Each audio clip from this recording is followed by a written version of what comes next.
Okay, welcome everybody to the very last faculty development activity for the academic year. Competency committees have been a hot topic and under much discussion at many of the CBME committee tables, as well as in other discussions with programs if they've transitioned, and those that even have transitioned over previously. So we've pulled together a wonderful number of presentations that are going to, the presenters here are named on our slides. You can see their faces, and we will hear from them today. And we've included a number of program directors that have offered to share their approach to running their own competency committee, some of the things they've learned, some tips along the way. And our panelists as well have joined us, and they represent all of the kind of key stakeholder roles that are involved in program leadership and academic coaches and program administrators. Their names are here on the slide, and we thank them very much for their participation. So we're going to just pull up the agenda now to remind ourselves of how we're going to move through it, but our real goal here is much discussion. So their presentations will, I'm sure, stimulate some questions. You can use the chat function, raise your hand if you have some questions or something to contribute.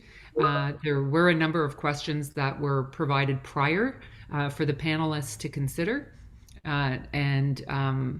Let's just get rolling. So I'm happy to introduce Dr. Parveen Wasi, known to everyone as our PG Dean, and she's going to start us off with some broad considerations and guidelines and some updates from PG perspective. You're on mute, Parveen. How often can you learn that lesson? So I think I want to thank all the panelists and also our presenters. I would say out of all of our panelists and presenters, I would actually have the absolute least experience of a competence committees, as I don't sit on one, nor am I chair. So I want you to kind of think about that as I'm going through my slides, and there's lots of other people who have more experience. And we want to, as Lisa said, make this as interactive as possible, answer questions. Many of you have been on competence committees for some time and have come up with problems that perhaps I may not have thought of or others may not have thought of.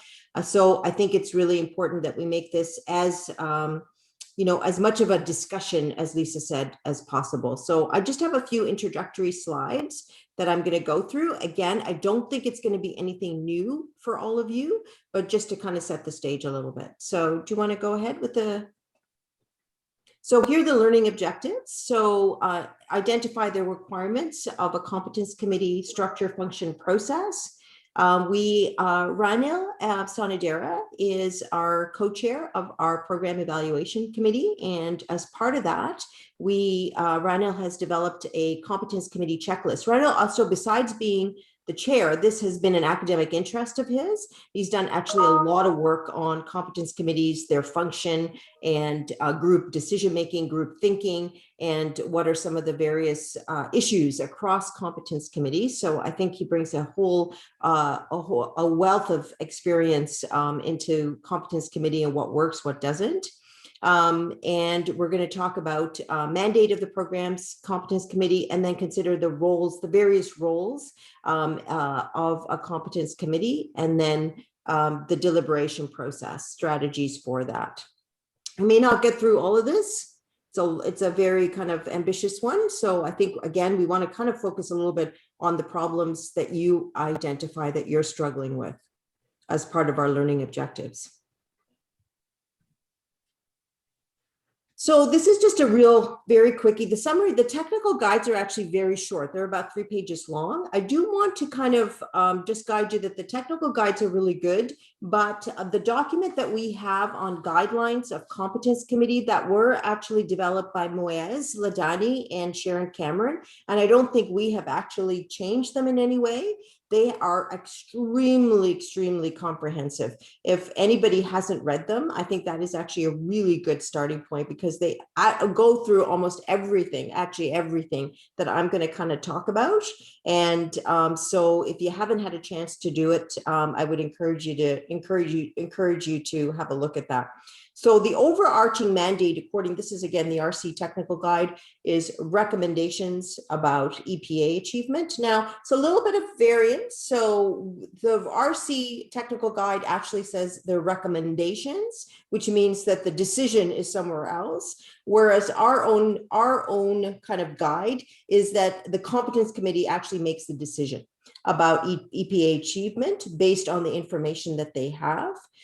Just in case you wonder about the difference between our guidelines versus the technical guide, the one area that we're clear on is that the competence committee makes a recommendation about the learner progression based on systematic assessment, which includes the EPAs are the cornerstone in a CBD program. However, programs can make decisions based on other assessment tools, and the recommendation is that definitely there needs to be other assessment tools, and it will be an accreditation standard. Is that if a CBD program only has EPAs as their primary assessment tool and nothing else, that will come up as an issue. The documentation of evidence and rationale for both the EPA achievement and for the progression of that learner, that needs to be documented. The ensure transparency to the learners and a ratification by the RPC. Now, those two things, ensure transparency and ratification, I'm just going to go a little bit further on that one and show you some documents. And then, of course, using CBD terminology in terms of the EPAs, the milestones that are specialty specific, as well as the assessment decisions, the assessment recommendations that are made for the competence committee. So if you could, Lisa, just put up the resident handout for me. This is, I don't know, I can't see any of your faces because of this handout, is because of the presentation. So I don't know whether people have seen this or not seen it, but I thought it was actually really a useful thing for residents. And then I don't know, David, if residents get this as part of their package for the resident orientation. Yeah, good question. I know that we specifically talk about competence committees. I can't remember if this is the specific document that we use.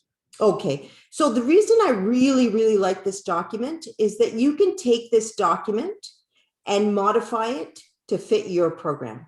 So you can use exactly the same, and we can actually take this and make this, at least I'm thinking, into a template and use the same headings. So if you look at the headings, you can actually, the first part of it is what it's a competence committee, was pretty generic. And then if you move up, you can actually make it specific to your program so that every resident is aware. One of the things that we hear often during surveys is that residents are not aware of the process for their competence committee. They're not aware of how decisions are being made. They're not comfortable with transparency. Sometimes they're not comfortable about the confidentiality of it. So having something for residents that is specific to your program can certainly follow this template, would be very useful for residents, and to have it given to them every single year to remind them about what their competence committee should be doing, or what their competence committee is. I don't know if anybody had any comments about that. So who is part of the competence committee and what are their roles? This is very generic. In this particular case, you can actually write down who are the members, and have a table that shows who the members are. How often will my progress be reviewed? And then there's also a section on appeals that we can put in what the postgrad policy is about appeals, put that all into one document, and we can try and make a template of this so that people can fill in. All right. The next thing is about, unless people stop me, I'm just going to kind of run through, is ratification by the RPC. Yeah, we'll send this around, Naomi. Perfect. Yeah. And so that is a question that comes up quite a bit. And I think there's several issues with it, in the sense that people don't sometimes wonder what the value of it is, and what is the purpose, and is it a rubber stamp, and why does it need to happen? So I'm going to tell you, I can't really answer all those questions, except to say that it is actually a Royal College thing. that you have to have it ratified by the residency program committee, because all of the decisions of subcommittees, and the competence committee would be a subcommittee, is there's always in any subcommittee a reporting structure back to the residency program committee. So Lisa, just as I'm talking, can you put up the other one in terms of the guidelines? So that question came up. So some of the issues are in smaller programs, the members of the competence committee are the same as the members of the RPC. So what difference does it make? So the only thing to say for that is that if you do have that situation, it should be very apparent from minutes what role that the RPC membership is playing versus the competence committee membership. Number two is, how detailed does one have to be to take a recommendation and make a decision? So in smaller programs, it could be that, you know, it is actually very detailed, and the competence committee chair or the program director presents the resident at the RPC in quite significant detail. However, in larger programs such as PEDS, internal medicine, a lot of the programs will actually it's just not time efficient.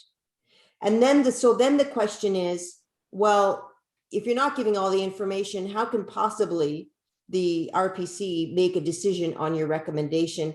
And again, brings up the rubber stamp. And I'm going to say, in a lot of situations, to be fair, it is a rubber stamp. And that's how a lot of committees actually work, even at the college. When we're doing a policy review at the corporate accreditation committee, it is often just a rubber stamp, because there's no way you can go through the policy the same way that the original committee did. So we've developed this guidelines for competence committee reporting to residency program committee that we'll distribute.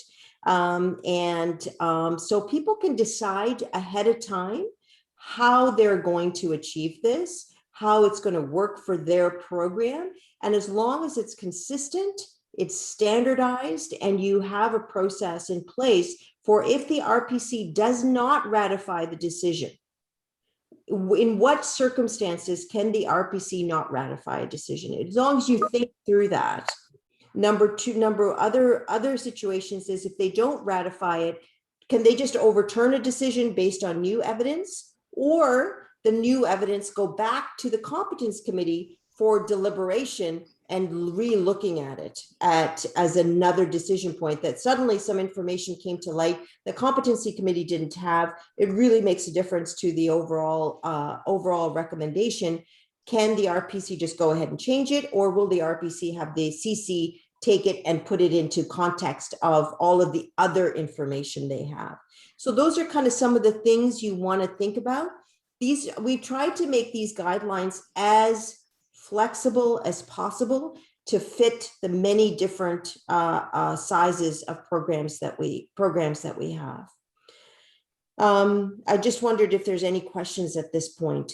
There is a couple things I had to look at it this morning. There is a couple things that are missing, but I will kind of review it again, because there are a few things in the guidelines that are not in here, which I want to add. So does anybody have any comments about that? I think it does come up quite a bit. Also timing.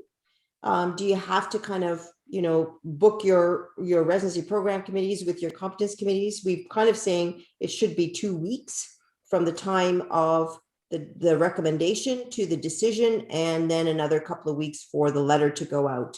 Can the letter go out to residents and say recommendation needs to be ratified before the decision is made at the RPC? Is that a possible scenario if you cannot get them together in a timely way? I'm going to stop there and open it up. David.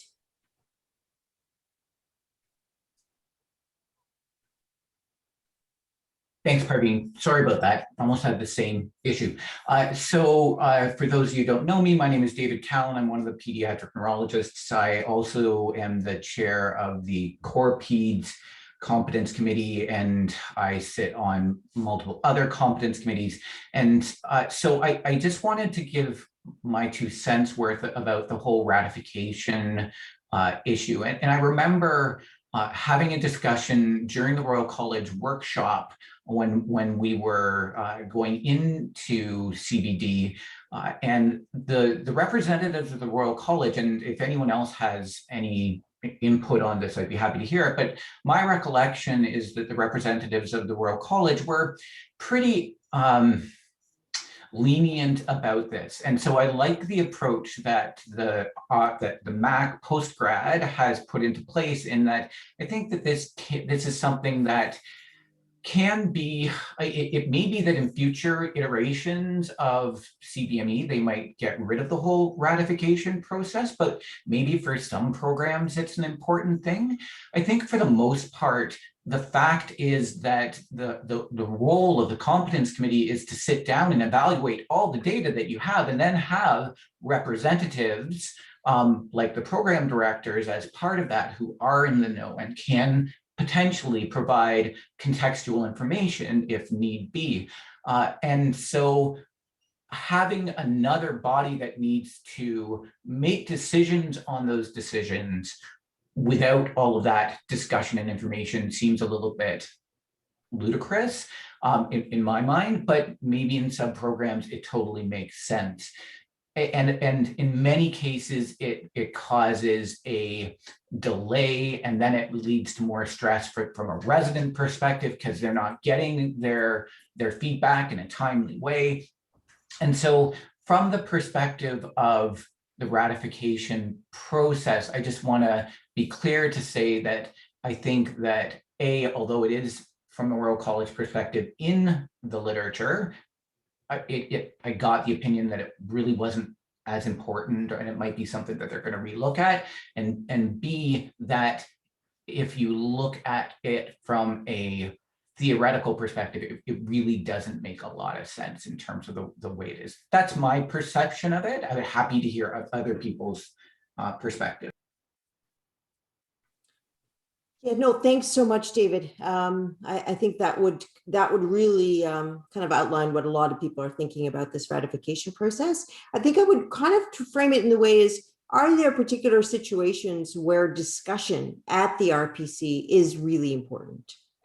And not so much about, overall functioning of the RPC, which I think is important, but really about particular residents. So what if you had a resident who maybe if it's a voting mechanism that you didn't have 100% of the votes, that there were certain, 75-25% of the votes. So not everybody agreed with the decision. Is that a situation where, you do need the RPC to weigh in, to go through things, and if there's any kind of, or if residents haven't had, an EPA done and you've decided to progress for some reason, just so that the RPC, so maybe think about it in a way that maybe most times it's just a kind of a tick, tick, tick, tick, tick, but also in terms of group learning, as we are all new, we're all fresh, the RPC members, is that there are situations where just having a discussion with the RPC really helps inform the RPC members as well, in terms of the programmatic assessment and the group thinking that's going on in this decision making. That would be my only kind of thing, is to maybe think about, or you may want to think about residents in difficulty, certainly failure to progress, those type of situations where remediation, potentially probation, those kind of really impactful decisions or recommendations does need a ratification process at the RPC level, and they may need broader discussion.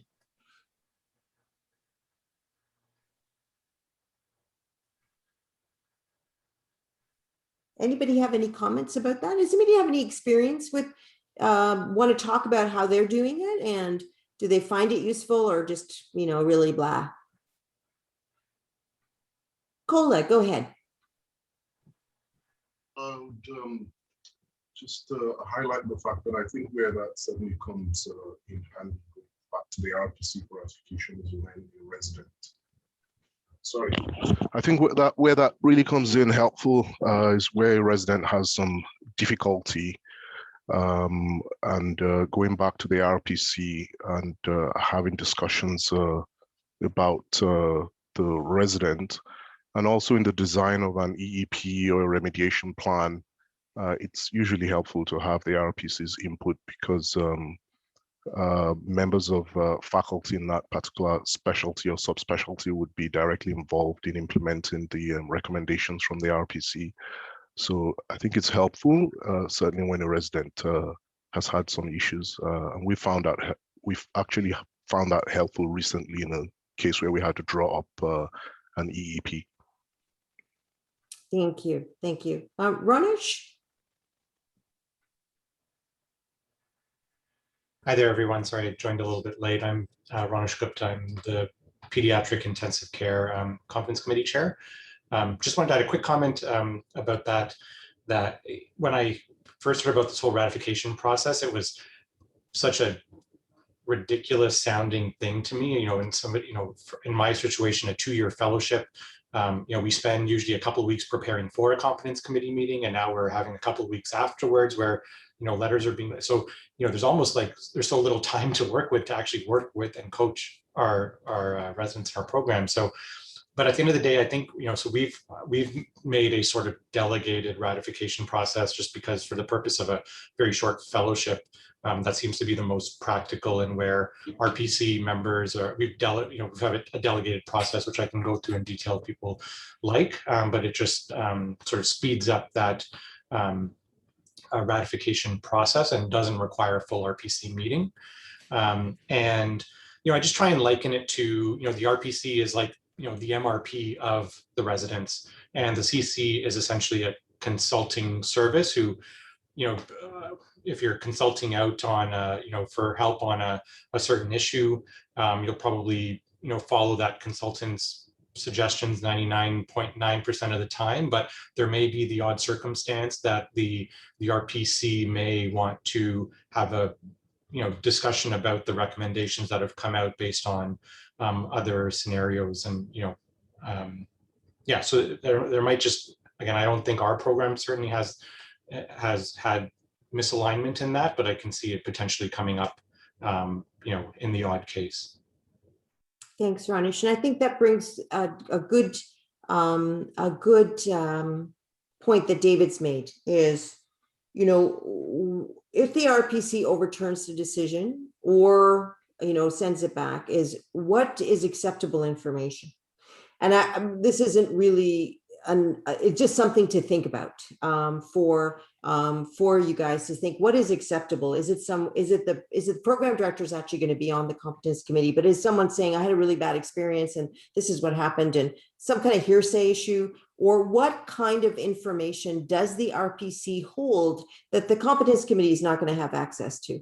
Or the program director who sits on the competence committee doesn't have access to, that can potentially overturn a decision. It's fine to have, like, we're not 100% sure where to go with this and have a more of a group think, but in terms of overturning, it'd be really good to kind of make sure that we don't get into the situation of hearsay from an RPC member that can potentially overturn. So my actual thing is, if there's a piece of information that is written, documented, that the competence committee did not have access to, I personally, and this is just personal, so I personally would send it back to the competence committee and say, please put this in the context of your overall group think, and all of the other information that you have. Can you please review this information and see if the decision is the same? That would be I think more of a fairer way of doing it. But anyway, again, as I say, I have the least experience of anybody. Okay, so lots of things. I think fundamentally we'll send out the guidelines is just a discussion on really how are you going to handle it, what the process is. And Ronish, I think when you present on your competence committee to look at your expedited approval process, I'm sure you'll discuss that. So that'll be really good for the committee members to hear. Okay, next. So there's lots of areas of flexibility that are on the technical guide, and I'm not going to actually go into that. So let's just move on. So here's some questions that have consistently come up: is resident representative or not, training or onboarding for memberships? How do you do that? How do you pick your members? How do you pick your chair? Is there actually any training for the chairs? Is there training for members? Should there be training for members? And also, how do you manage conflict of interest? Is this something that you declare at the front? Do you define what a conflict of interest is to ensure that you actually do that before every single meeting? Because obviously different residents may be presented. And then ratification of the RPC, I think is, we've already discussed. Who presents has come up. Is it the academic coach that present? Is there a potential for conflict and bias when there's an academic coach that's presenting on the resident and that academic coach is really kind of vested in that resident's progression? Can you really eliminate bias from that? Or are they in the best place to present because they have the entirety of that resident's progression and experience? And and then the reviewers, how do you get that? So those are all, next, Lisa. Who's responsible for learning plans? So Cola's talked about, when you have remediation, or if you make a decision for a remediation plan or an EAP, who's doing that? Is it going to be your competence committee doing that? Or is it your program director doing that? Or is it your RPC or another person doing it? So you really have to, again, this is all about thinking through these things and making sure there's consistency. And then when you do a learning plan that is other than a regular learning plan, EAP or remediation, how does that information get fed back to the competence committee to ensure that they review the remediation plan with their recommendation and ensure that the remediation plan is actually addressing the areas for improvement. And I think Jill, at our last committee brought up a lot of really good points about every resident having a learning plan and this being part of the competence committee's kind of document review is to look at the learning plan. And the appeal mechanism is really important. We do have a process for appeal.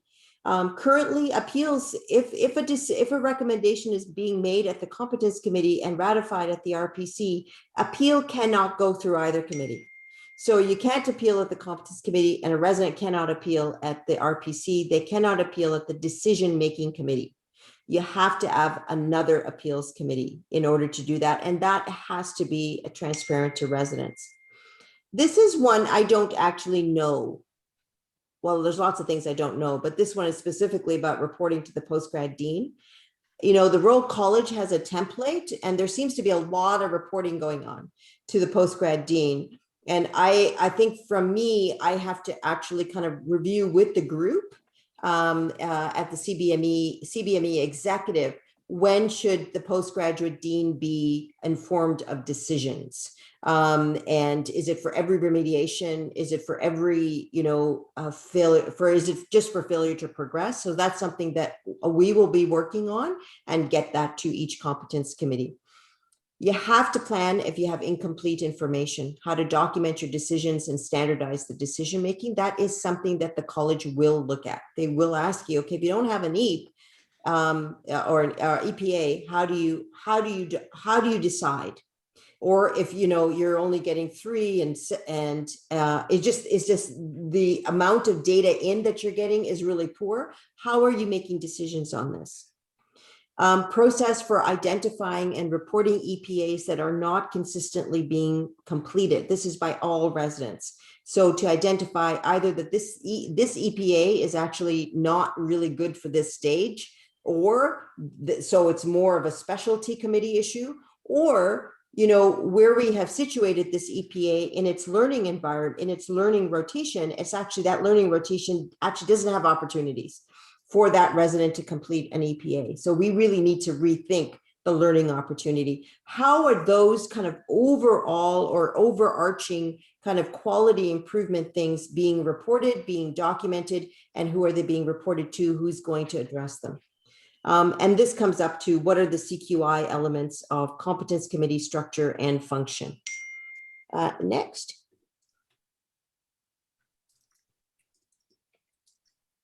Okay, so institutional oversight of competence committee. And I mentioned this because this will come up in our checklist. The competence committee, one of the things about CBD has been how does the Royal College or postgrad know that competence by design has been successfully implemented? Or what the term that people always use is fidelity of implementation. And the first thing to remember, the first principle is credentials. The Royal College credentials is gone. So, you know, the Royal College credentials used to use the time-based formula, right? So they used to count up tick, tick, tick, tick, tick, tick, tick, make sure that that resident fulfilled the standard training requirements, and off they go. They're exam eligible and they're certification eligible. The credentials is now completely gone from CBD residents at the college level. The oversight for ensuring a resident is exam eligible and certification eligible is actually now entirely the program and the postgraduate dean. So now that the college is actually kind of, I wouldn't say abdicated, it just, they can't do it based on this system. So the college is going to turn to us as an institution and say, you know what, you are actually graduating all these residents. How do you know that competence committee is making the right decisions and you have the right information? How do I know? How does a postgrad office know? Because you're signing off. So this will become an institutional accreditation standard, is how does the postgrad office know when a competence committee is struggling? What are the key features of well-functioning competence committee, hence our checklist? And what does the postgrad office have in terms of resources? So if I see, okay, so this program's competence committee is struggling, well, that's great to know about it, but what can I actually put into place as a postgrad office to help? So we have to think about that together. What does CQI look like? And also, you know, every time I turn around, I realize this policy doesn't really fit CBD. This policy doesn't really fit CBD. So we have to kind of have a group think about how to incorporate CBD residents meaningfully in all postgrad policies. So I've talked a lot. I'm going to actually move to, which is the discussion part, the next slide. So I want you to really just think about your surveyor. Every surveyor will now have to see how a competence committee is working. And they're going to do that by documents, and they're going to do it by stakeholder meetings. Okay. So in terms of your surveyor, and we've already kind of put this into our internal review process, your surveyor, you know, can you tell me in terms of documents or even meetings, what kind of things do you want to look at in terms of a competence committee to know this is actually a really well-functioning competence committee, because you're not going to actually be there at a competence committee. So what kind of documents or questions at meetings do you think? You could say anything.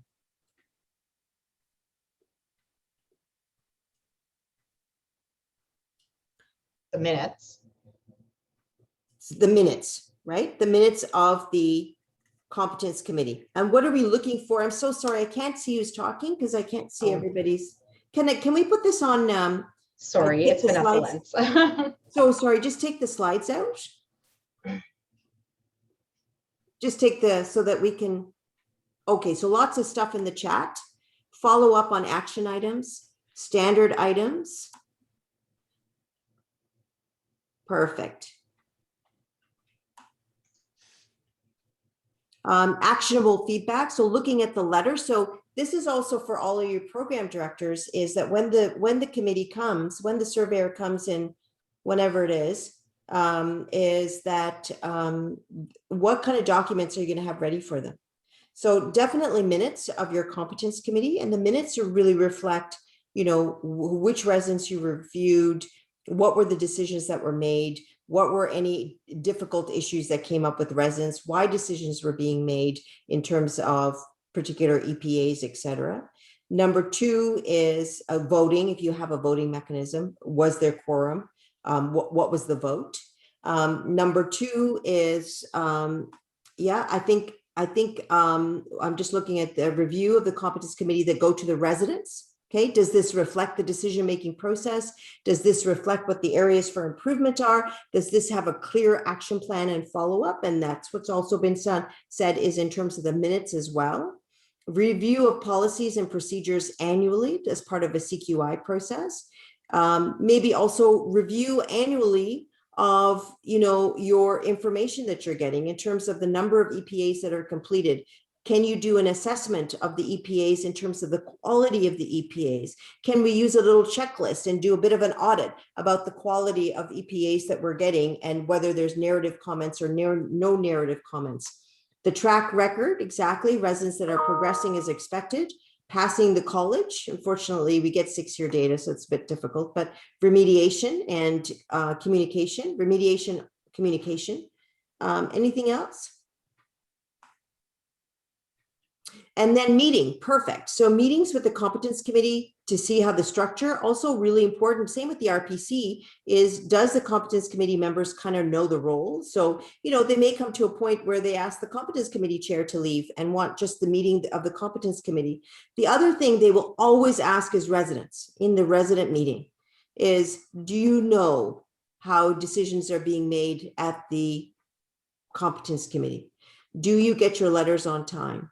Do you feel supported by the decisions? Do you get feedback? Do you get, basically what is the same way that they would do for any assessment process, but they will definitely ask residents if they think that the system is working well, if they think it's transparent. Do they feel comfortable with confidentiality? Do they feel comfortable that, that decisions are being made fairly across residents?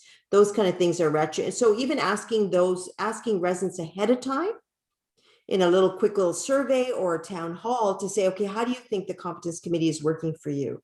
What are some of our holes? Do you understand how it's working? And are the letters working for you? Are the letters that we sent out helpful to you? So it's really important to get that information ahead of time. Exactly. Terms of reference, who's on it? How do they get trained? The composition, etc. So yeah, perfect. And then what is your technical resources for getting all the information? The other big one is, what is your assessment tools? Besides your EPAs, what other assessment tools are you using for Competence Committee decisions? And again, a corollary to that is, do the residents know which ones are going to be done? Residents being reviewed twice a year. It's great. Perfect. So with that, yep, CC chair, faculty member other than PD for sure. And if you have an external, the one thing they're going to ask is, what does the external bring to this? So if you plop someone externally into it, you just have to kind of think, is what is that external person? What skill set is that external person bringing into it? It can actually be a great plus for the Competence Committee, or it may not, if you don't have a clear direction of what that external person is bringing in.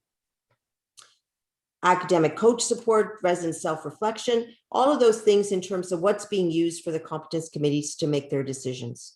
And what they will ask you is, if you don't have enough information, how do you make your decisions? What do you do? If you have 3 EPAs and they need 5 or 6, how do you make that decision? So just to kind of, even just, some of these decisions also are going to be something that as you start your Competence Committee or go through your Competence Committee, it may be very organic as to how they will run. But as long as you actually, that organic thing, if it works, is to write it down and make sure that you actually use it the next time around for the residents. It can't be organic every single time, so that every time the resident has a different experience. So, if you find something that works, just document it, say, this is our process going forward, because every time there's going to be something different that comes forward. And if you document it, then you'll have a plan for the next time this comes up. So we're going to go now. Thanks, everybody. That's great. And we're going to go now to Ronald, who's going to go through our checklist that we've developed, and we'd really like to get feedback on both the contents of the checklist and the process around the checklist. Okay, I'm going to try to share a screen, and hopefully this is going to work. Yeah.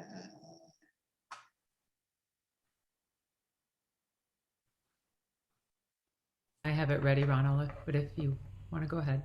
You don't, because it's updated. Okay, hopefully you can see a Word document that is readable. Is the font legible for everybody? Okay, Looks great. perfect. So we've created a couple of checklists, and to go with this is also a guideline document, which I'll review in a second. The idea with this is this would be a checklist that is completed once every year at the end of the academic year by the Competence Committee Chair. And this would be submitted to the PGME office. And so part of the purpose of this is just to allow the chair to reflect on how the committee has functioned over the year and look at opportunities for refinement. And part of it is to start to create that documentation trail that will be required for accreditation as well. There's a parallel version of this that we're also building, because some programs have said they'd like to do summary reports more frequently, and those would just be for the programs if they wanted to do them. But for now, we're going to focus on this kind of annual checklist. And this really follows exactly what Dr. Wasi has been talking about. And so we split this up into a section on structure, a section on function, a section on process, and a section on the outcomes of the committee. So I'll sort of go through what we've talked about for the items are. This is all up for discussion, and if you have other thoughts, I'd really welcome them. Please don't worry too much about wordsmithing at this point. The language is a little bit rough because we are making tweaks to this as we go, and so I don't want to get into a big discussion on wordsmithing, but I am really interested in, are there things that we're missing? Are there things that we're collecting that you don't think would be helpful? And also, is this something that is going to be practical to complete once a year? So at the top, and I think you can probably see the name, my mouse, like just who's the program, who's the chair, what's the date? And this will allow us to track, are we getting one of these each year? In terms of structure, how many people are on the committee? Is there an external member? And if so, why? What's the perspective that they're bringing? Is there a learner? Does the committee use a primary reviewer, and does the program use academic coaches? And it's useful to have all of this information tracked centrally, because then we can start to kind of pull data across different programs. As relates to structure, is there any, actually, no, I'll go through some of the other function stuff, because where things sit may be a little weird. I can't see everybody's hand, and so if you have questions or comments as we go, please just squawk, or Lisa, maybe you can keep an eye as well, because they really are very welcome. And then in terms of the functioning of the committee, really interested in finding out what are the sources of information that are typically used to gauge resident performance. How many days after the meeting on average across the year were recommendations submitted to the RPC? How long after the meeting were letters sent to residents? How many meetings have taken place in the last 12 months? Were the terms of reference reviewed with the committee at least once every 3 meetings, just to make sure that everybody remembers what the terms of reference are? And were all reports submitted to reviewers? Were all reports completed by reviewers submitted to the committee before the meeting, for the committees that use reviewers who submit reports in advance?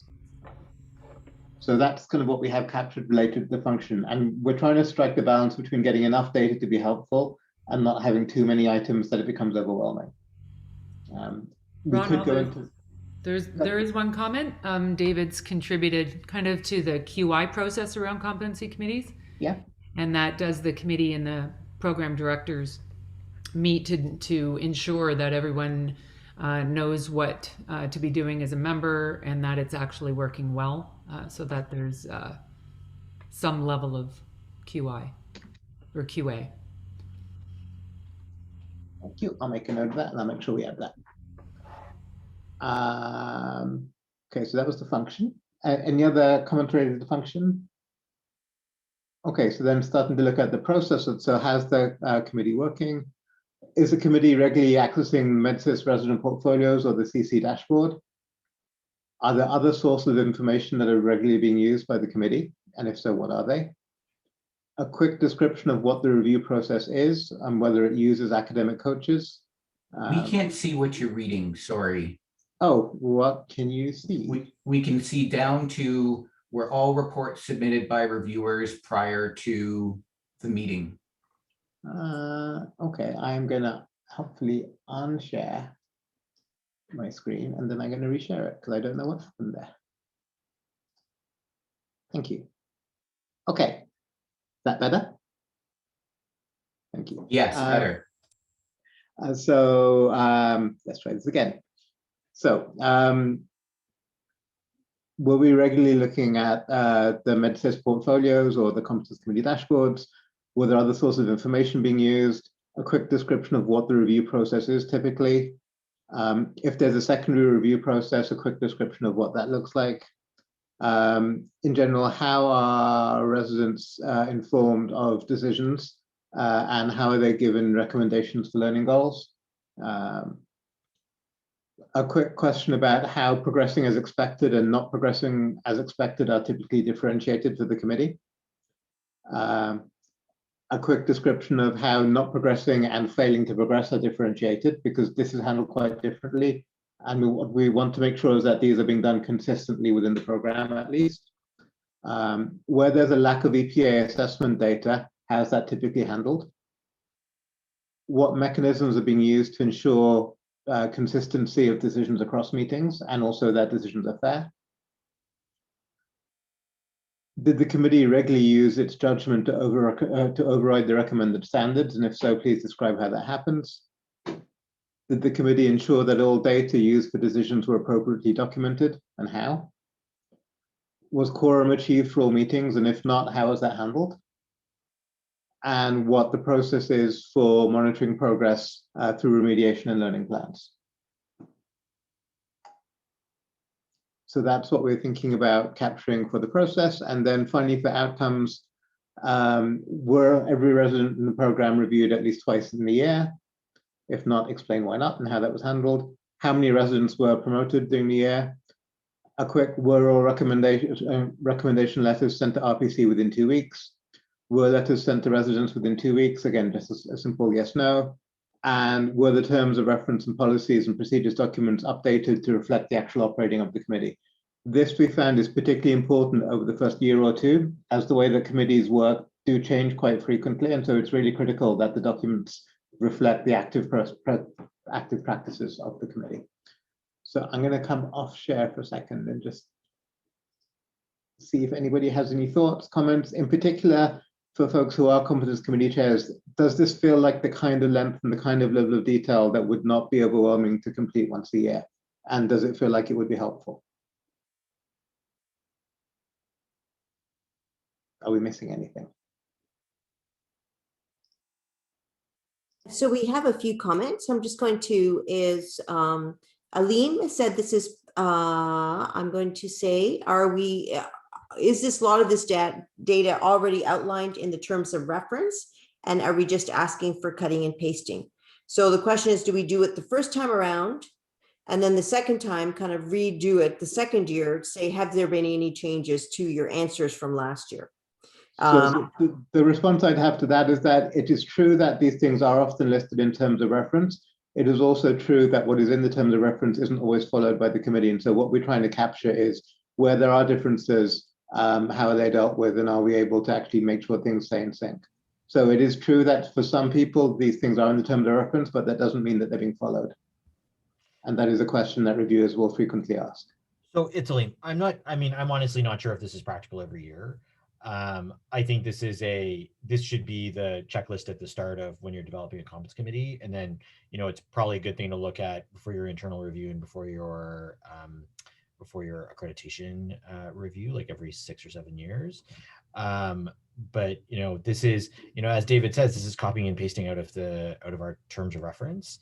And like the other comment I had about the checklist itself is, if we're meeting 4 or 5 times a year, I don't think we need to go through the terms of reference twice a year, right? Like I think at the start of the year, we orient our new members to the way that the process works. And then I don't think we need to remind everybody every couple meetings, this is how we work, my opinion.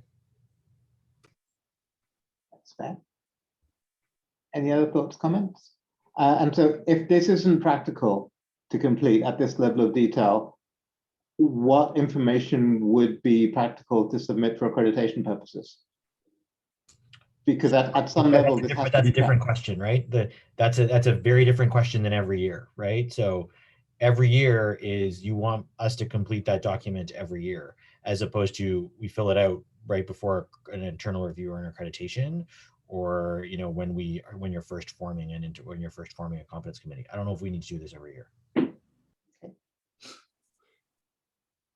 from a CQI perspective, we do need it every year, unfortunately, but we don't need, we may just need what the outcome is, right? Outcomes for the past year. How many meetings did you have? How many residents were promoted? Were there issues with EPA completion? Did you have any issues with the data coming in terms of the EPA assessment? What kind of processes did you change, or what hurdles did you go through over this year? And overall kind of, so that is probably maybe what we do is we do this once to talk about, once or pre-eternal or pre-RC, and get all of that data. And you can cut and paste from your terms of reference if that's the way you're doing it. But we need once a year data. Unfortunately, that is going to be the expectation. But maybe that data is just outcome data. What's happened in the last year? Because the structure and function may remain exactly the same. And we could just ask, are there any changes to your structure? Have you made any changes to the way that your committee does things over the last year? Have you made any changes to your policies? And then thirdly, how many meetings did you have? Residents, give us a thing. So we do need that level of data annually. So I'm thinking maybe, Reynolds, we could just do this one as our first one. And then annually is really outcome data we're interested in from a CQI perspective. And then also we could add a little thing is, what things will you change for the following year? That kind of thing. So this would become a pre-accreditation meeting checklist then, so that everything is there. Yeah, you can certainly tweak that.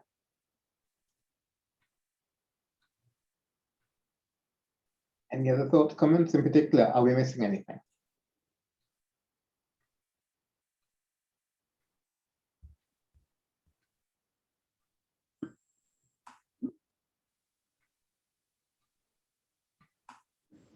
Of course, my parents call in the middle of the meeting.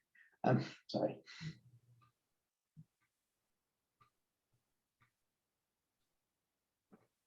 And this would not just be a report to postgrad, right? For RQI, it's really also, what we're envisioning is a report to your RPC once a year.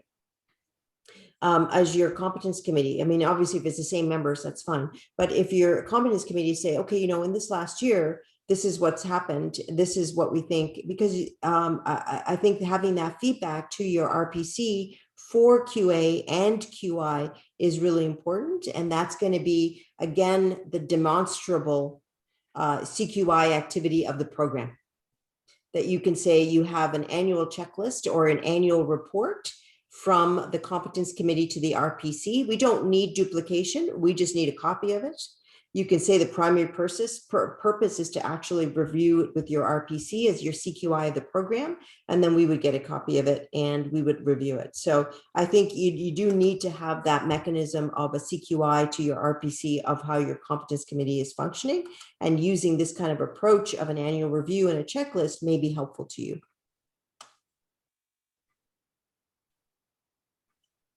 We're happy to have debate about this for sure. For sure. It's not all about accreditation, though. Only 95% of it, but not all of it. So David, go ahead. You're on mute, Dave. I'm usually so much better than that. So I just want to echo what you've already said. I think that if you want that information, and it's probably not unreasonable for the chairs to hand in their an updated terms of reference each year.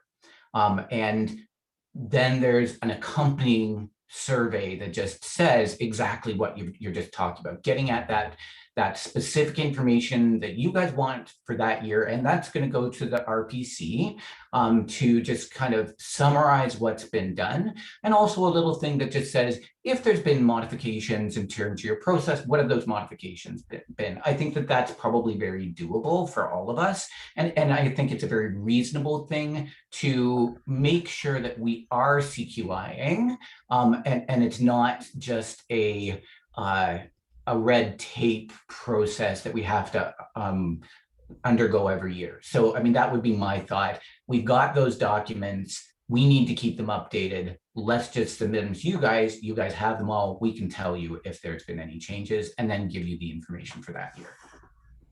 Islands made an important comment as well in terms of the timing of when this is done, that there's sufficient time to make changes if they're necessary prior to accreditation. So the time frame that would be done when there's an internal or external coming up. I will also just add, so we've pilot tested this with a few people, and it takes less than 15 minutes to complete.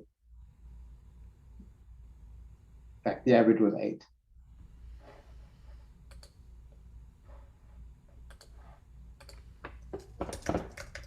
Yes, but was it good data? Yeah, it was. Well, it was accurate data. It wasn't necessarily great, but it was accurate.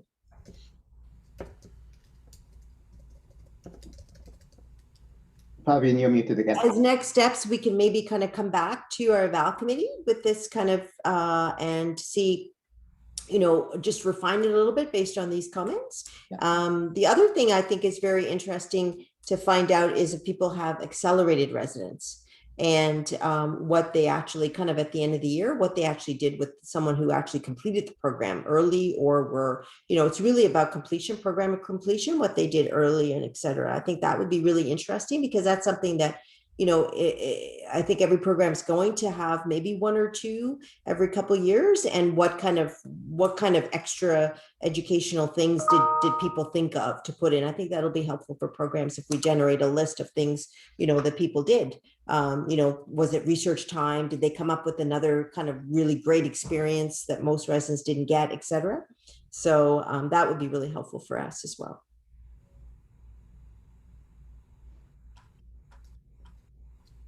Okay, there's no further discussion. Thank you very much for the input. We'll make some refinements to this and we'll create an updated annual one and also a short form one that we can sort of bring back to the committee. And maybe I'll just also quickly throw out while we have everybody the accompanying guideline document. And the idea is to try to create something that's going to be helpful for competence committees as they're getting started. So it's just a quick 1-page document. Oops, you don't need to see that, which is aligned with the checklist. Now, I won't go into too much detail, but essentially it's got best practices for structure, for function, for process, and for outcomes. Really just as a quick 1-page as you're starting up, here are some ideas to help get you started and look at what your terms of reference should be. And so we'll have that and make sure it lines up completely with the checklist as well. And we'll send it around for people to kind of review in more detail, because I know that a few programs have found this kind of a document really helpful. And so these 2 things will go hand in hand just to make it easier for everybody to stay on track and make sure you're collecting the right kind of information. So that's kind of where we're headed. Fabian, I think maybe back to you. Thank you so much, Ronald. That's great. And thanks for all your work on this. I think we're going to move on now to our presenters, right, for our Competence Committee chairs. So we have several Competence Committee chairs, and I think we picked them because they're actually, some different structures that we thought were really interesting to present to the group. So I think the first one is, I think David, right? Yeah. So David, do you want to go ahead? Yeah, sure. And yeah, that's fine. I'll just I'll do it with the screen that we have. That's totally good. So as I said, for those of you who don't know me, my name is David Callan, and I am the Competence Committee Chair for the Core PEDS program. I'll give you, there's a couple of things that you need to know. First, PEDS, which was supposed to go, I think in 2019 or maybe 2017, got delayed. And so they're actually not going to true competence by design until this year. So this coming July. So all of the things that we do in our competence committee are really for the traditional stream residents, with the hopes that we were going to be using a similar sort of process in the new resident. So I can't really speak to that aspect of all of the EPAs, at least from a core PEDS perspective. So just to let everybody know what the core PEDS program is like, I think everybody kind of knows, but so it's 4 years now, used to be 3 with an optional 4th year and then fellowships. There are in the PEDS program at MAC, there's around 10 to 12 residents per year, and in their 4 years of cohorts. And then there is a bunch of faculty, and the faculty tend to be a lot of subspecialists, but we have core PEDS, both academic, community, and the residents do rotate through community rotations as well. And this is one of the programs with a distributed campus in Waterloo. Go ahead, please.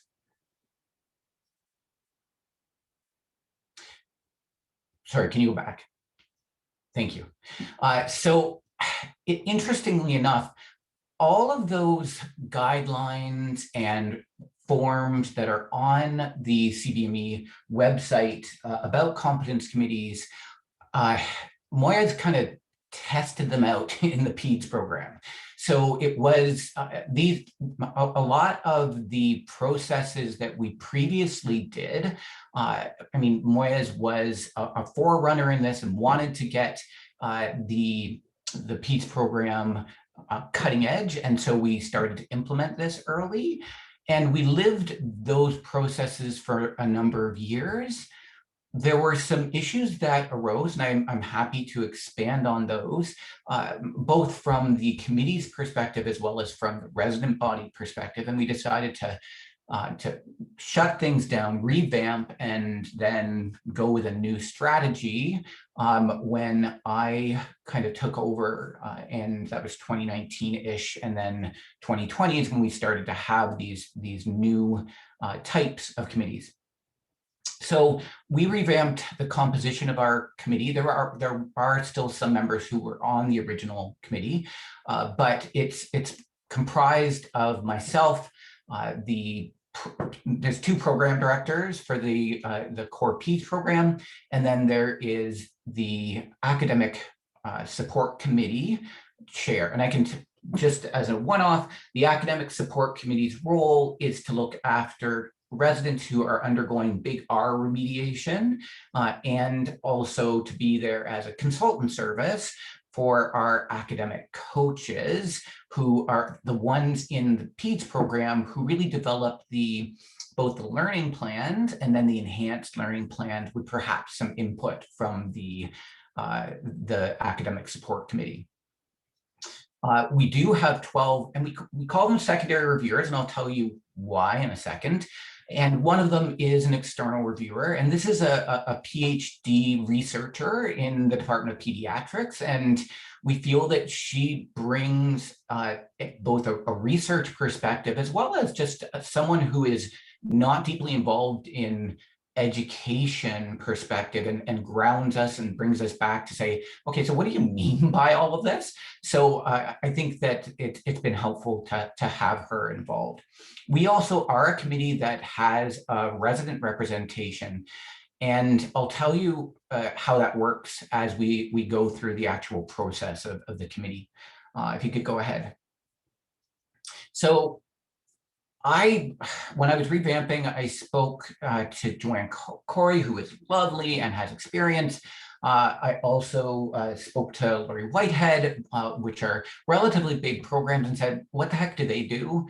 And I kind of leached off of them and their good suggestions and tried to implement them in the core PEDS program.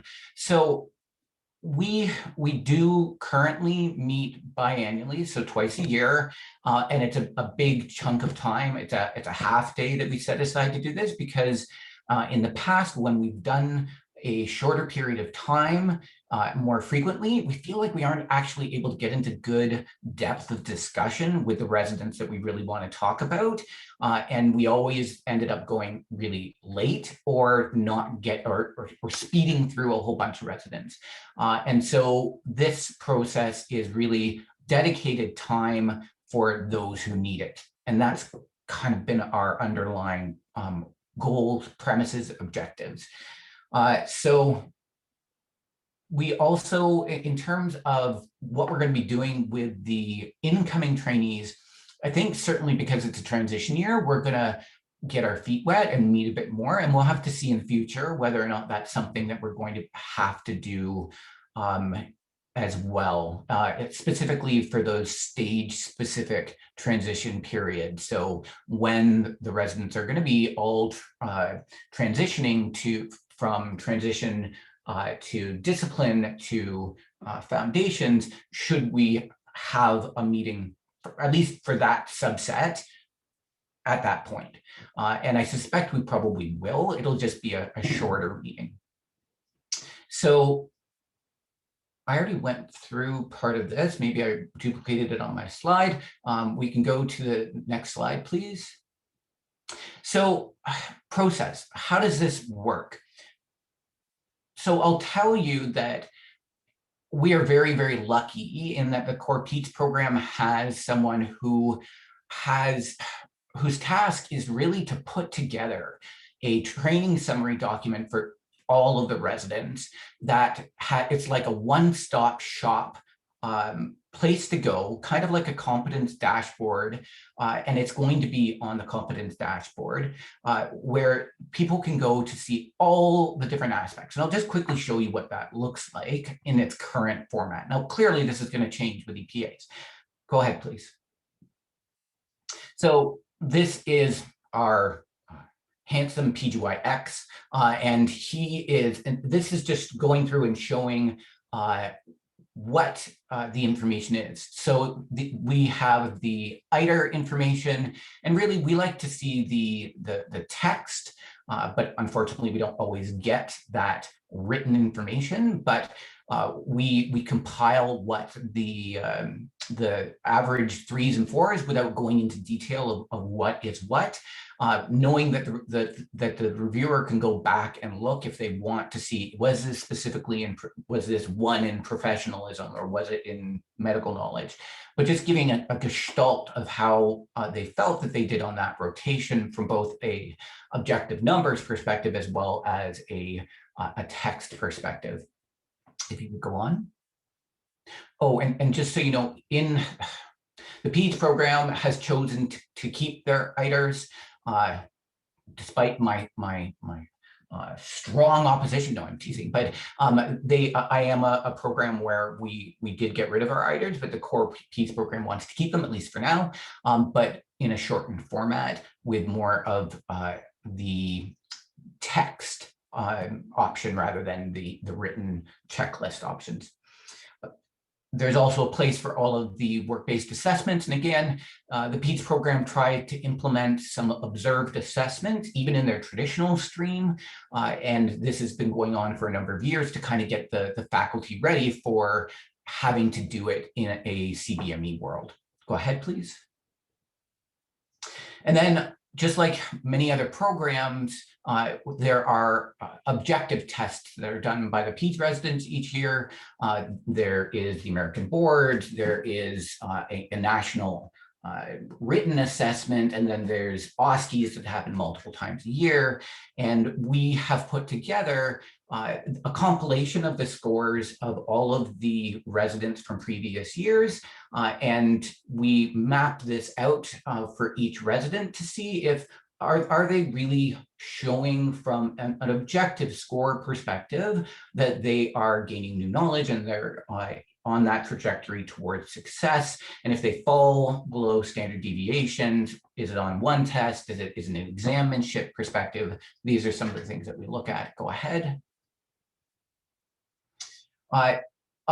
We include the other aspects of training, and so the long cases, what their scholarly work is.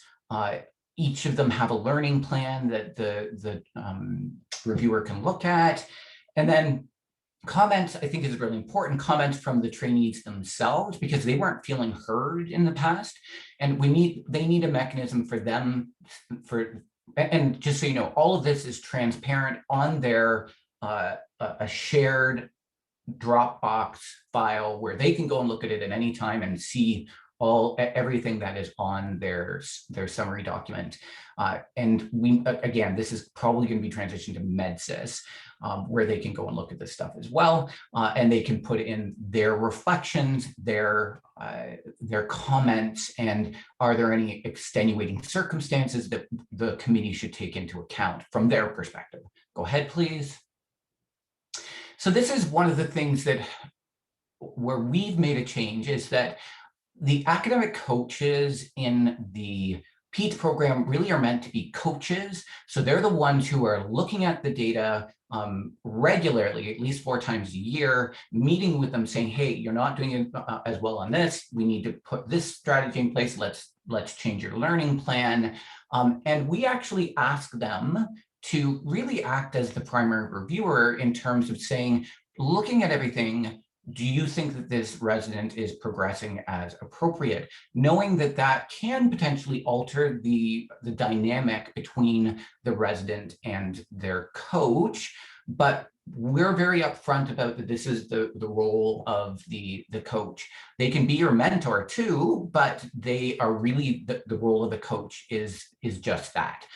Is to guide you along, give you advice, and make sure that you are progressing. And if you're not, to identify that and bring that to the Competence Committee. And then all of these things are reviewed by a secondary reviewer who is on the Competence Committee and gets given a allotment of residents to look at, review, and make a determination as to what they feel, how they feel the resident is doing.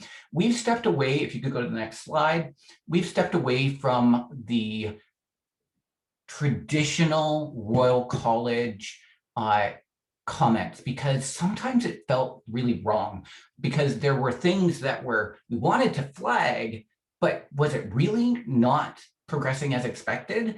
Or was it, hey, this is a professionalism issue, you need to look at it. And so we've actually, at least for the traditional cohort, we have 4 colors. We have green, which the majority of residents are, yellow, and red. Yellow, and we have a very specific document. Go to the next slide if you wouldn't mind. Oh no, go back. No, other way. No, wrong way. Yeah, now I see the whole thing about getting somebody else to do your stuff for you. So there's the green resident where really they're progressing as expected in their end of rotation evaluations, their objective rotation evaluations, everything else. And then there is the yellow resident where there's a couple of things that have come up that are concerning. And I mean, you could put that as that they are not progressing as expected in the Royal College terminology. And then there's the reds, where there's a significant issue or multiple issues that need to be addressed, failure to progress, that sort of concern. And in those cases, oftentimes we get our academic support committee involved in those residents. Whereas with the yellow residents, it might just be an enhanced educational plan with the academic coach, with the academic support committee as a consultant service. And then we have our ultraviolets. I kind of like it. The ultraviolets are the ones where it really would be enhanced learning. And the nice thing about it is it identifies and it gives credit to those residents who are really, really doing very well. And not only that, we've actually been able to make some changes to their curriculum when we've given them that ultraviolet. We've said, hey, you should do some enhanced curriculum. You should be not just doing what the regular Joe Blow is doing. Let's see how we can enhance your training. And so what happens is that all of the greens are actually their status quo. And because we have 2 reviewers reviewing it independently, if there's 2 greens, then we actually don't feel like those are the people we need to talk about. We bring the yellows, reds, and the ultraviolets just to cheer us up to the Competence Committee. And we have a discussion about the yellow and reds. And so that decreases the amount of residents that we have to plow through. In the past, we had the greens, but it seemed like such a superficial discussion. It seemed like more of a red stamp than anything else. And so that was, oops, sorry, okay, I'm getting pulled off the screen soon. So let me just go on to the next part, which I think is really important, and that is that we anonymize everything. There were concerns in the past about perhaps leakage of data from a competence committee to other faculty. And so the residents were feeling not engaged, did not like the process. And so what we've done is we anonymize everybody who is presented. And they also have the opt-out option of saying, I don't necessarily want that resident present. The anonymization seems pretty good. Only the PDs can really determine who they are, but nobody else can. Go ahead. Just so you know, we reach consensus and we just say everybody needs to either be in agreement or they can live with it. If they can't live with it, then we have to have a discussion until they can live with it, rather than a 75% majority. Go ahead. And just for the ratification process, we feel that because we have representatives of the RPC on the competence committee, we don't need to actually, they can act as the ratifiers, and that's what we've done. And then I send them out within days. Those are just my tips, and I'll stop there. Sorry for going long. Thanks so much, Dave. Does anybody would just have a couple of minutes for maybe 1 or 2 questions for David?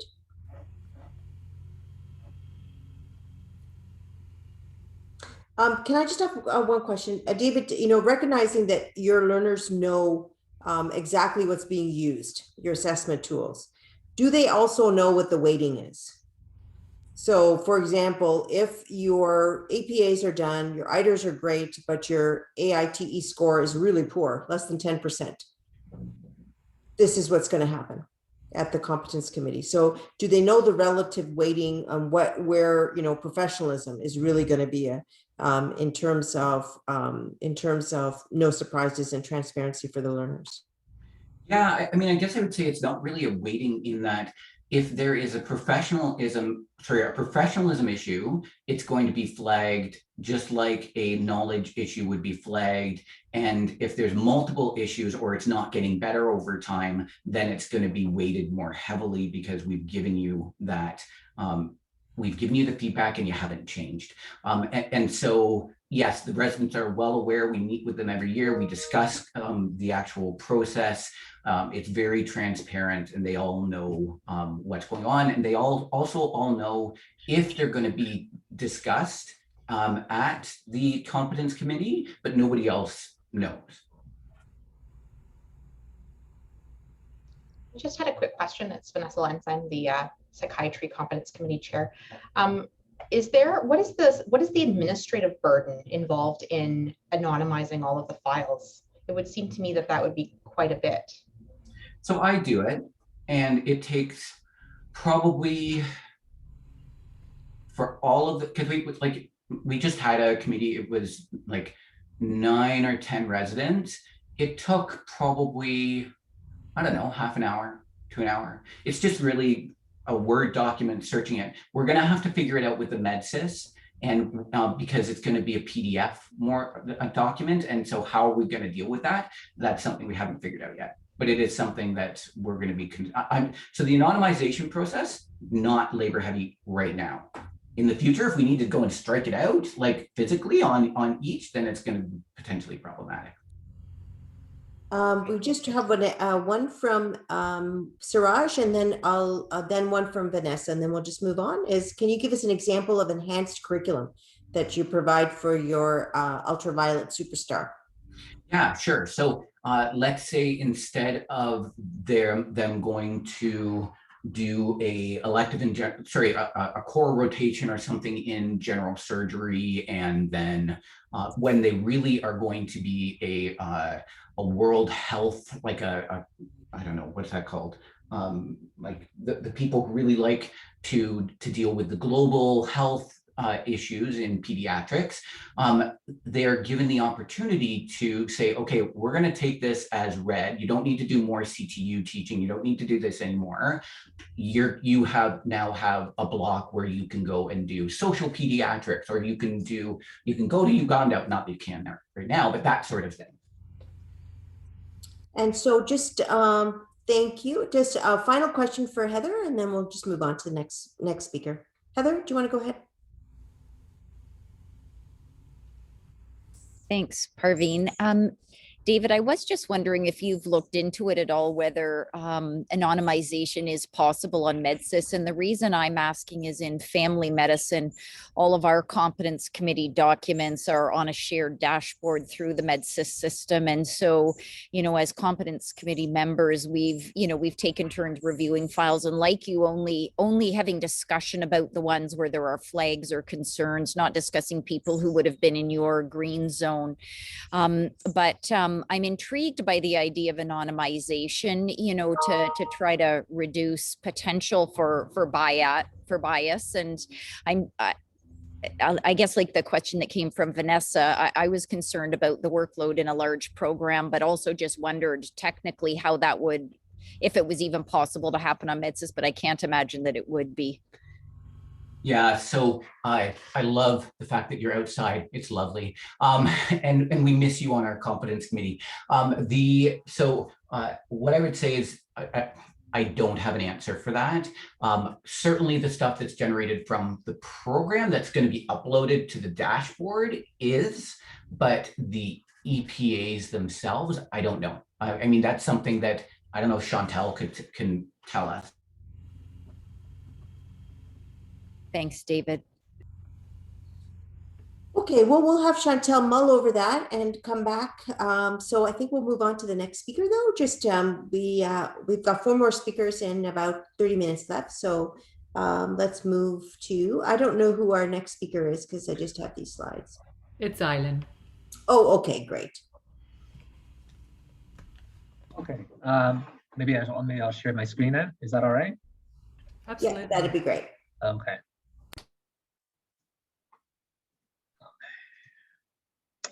Hope everybody can see that. Yep. Okay, great.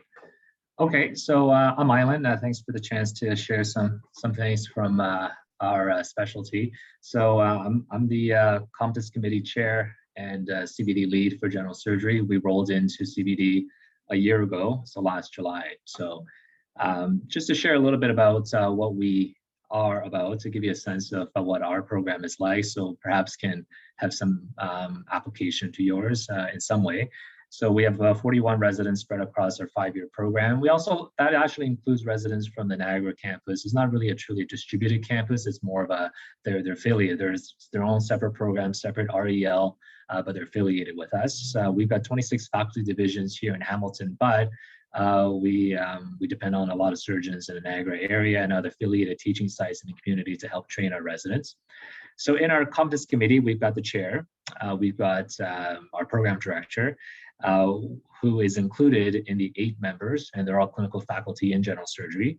We have 1 external member. We also have, we made a decision to have a resident representative, and this is someone who is essentially in their final 12 months of training, and is nominated among their cohort. They're non-voting, and of course, during discussion of their own file, they're recused so far. And I've had many meetings with residents and invited them to contact me if they have any ill feelings about that, and I have not received any or heard of any issues with respect to that, concerns about that. But certainly, I certainly agree with some of the sentiments that's been talked about being wary of that, how residents feel about it. For a number of reasons, we do not have any academic coaches in our program, and so obviously they're not present on the committee and part of that review process. So we do meet 4 times a year, and each resident is discussed a minimum of twice per year.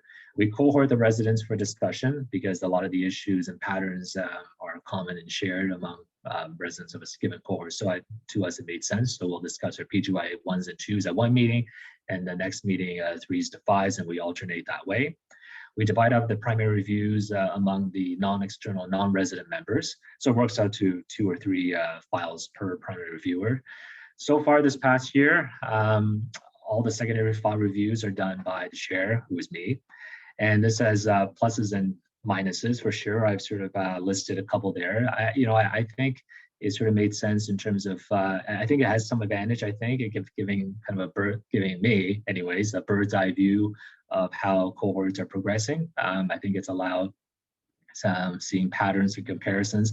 I think with this new system as well, and when all members are new, I think it's allowed me to really get to know the system really well, in the ins and outs of the system really well, to support the newer members that way, and likely catch some missed data points here and there. But there are definitely downsides. It's one person's bias, my own bias, less diversity of perspectives.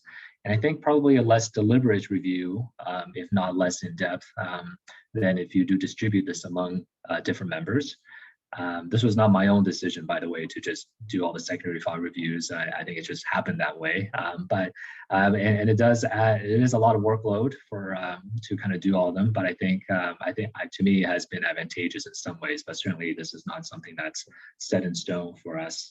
Certainly as different members become now we're a year in. People are becoming more and more familiar with system and processes, methods, and so on.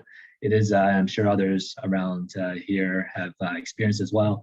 For faculty, for members, for CC members who are very engaged, very enthusiastic, it is so surprisingly, maybe not surprisingly, hard to kind of get back into the frame's mind, getting the right, frame of reference, and to look up where all the different things are, and to go through this process once every few months. It doesn't come back as easily as kind of riding a bike as we would all like. So I think it's been helpful from that standpoint, but definitely downsides.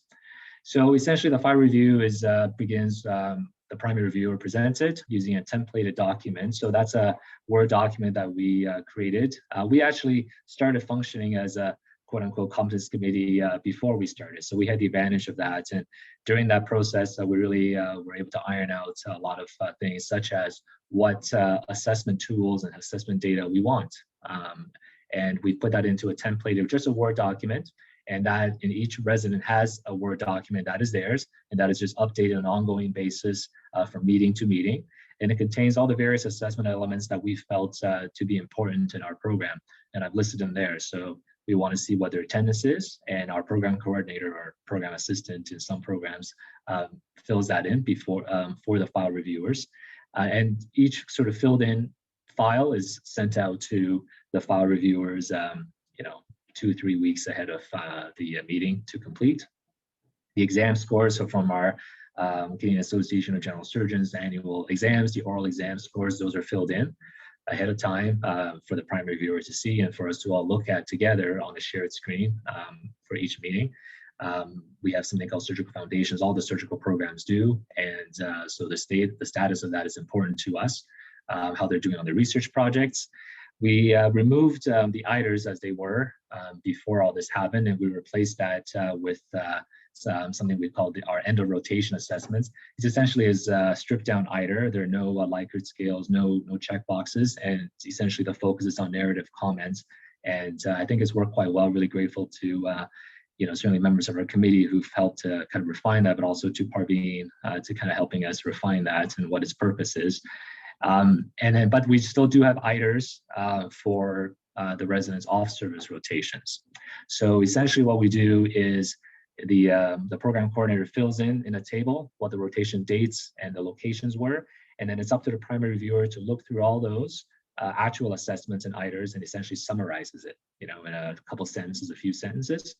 And same thing with the EPAs. And then of course we've got total 27 EPAs, and that's all on a table. And the primary reviewer's job is to go through MEDSIS and to tabulate and then summarize how the resident is doing on each EPA.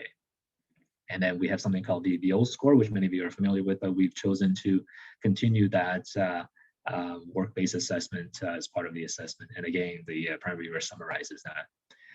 And this is all pretty standard. They present, and then they make status recommendations, and then the chair facilitates the discussion, and we make decisions by consensus whenever possible. That has not been an issue so far, but it takes a lot of deliberation, as it should.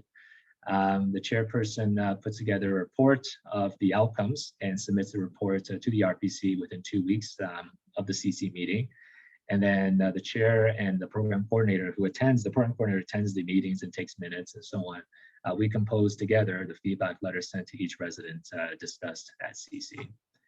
So the final slide is just to talk about some of the lessons that occurred to me when I thought about this and putting this together. I think I've really learned, and I think we've all really learned how important it is and how easy it is to not to fall in a trap of not looking at the data objectively, and to ensure that the decisions that we make, that the data is there to support it.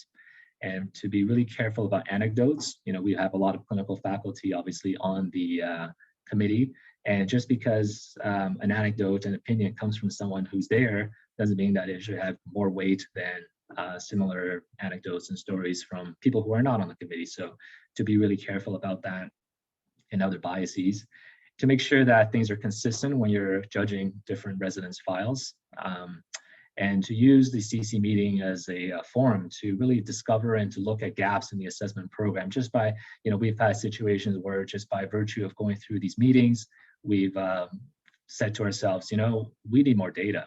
We need to add in this element, and we've sort of refined our assessment program accordingly as the year went along. So, and the final thing is to choose your members wisely. If you're still kind of putting together your committee or there's some turnover, I think you do want a diversity of perspectives. We have members from the different sites in the city, but we also have community surgeons from far away who take our residents, and I think their perspectives are really important. I think it's helpful to have some, not all, but some members with some educational experience and background that's really been invaluable. You really need enthusiastic people who are really open to learning new processes, because there's going to be, as we've all discovered, a lot of learning and how to access things, even how to look at things. So you really need people who are willing to engage.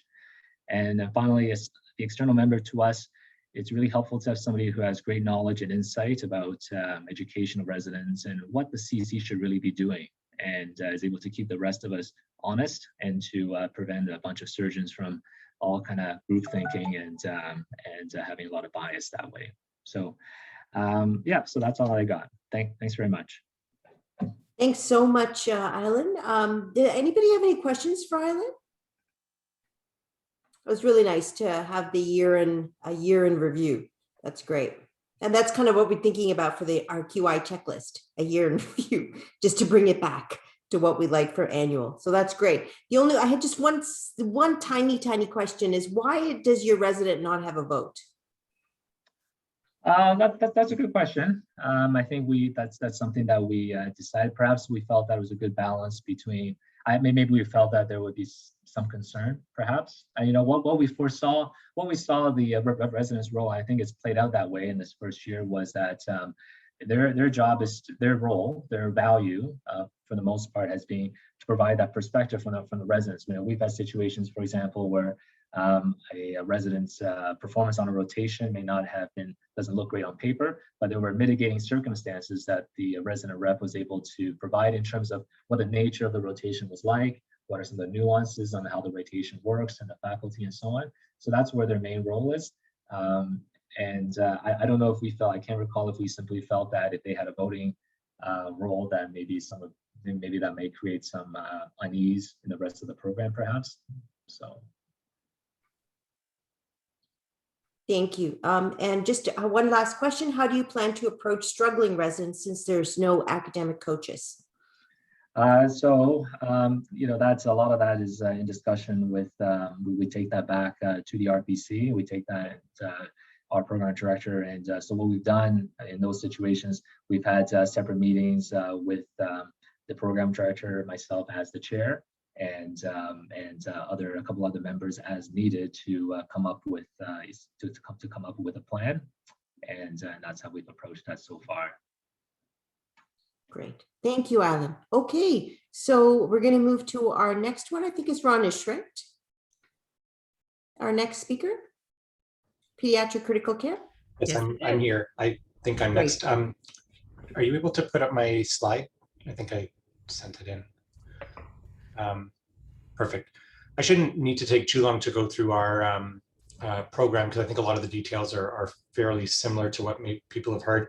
I think just a couple of things that I'll mention from pediatric critical care. So compared to some of the programs you've heard, we're quite small. We only have 4 to 6 fellows in total, small number of faculty. So hopefully you'll see how this contrasts maybe to some of the other programs.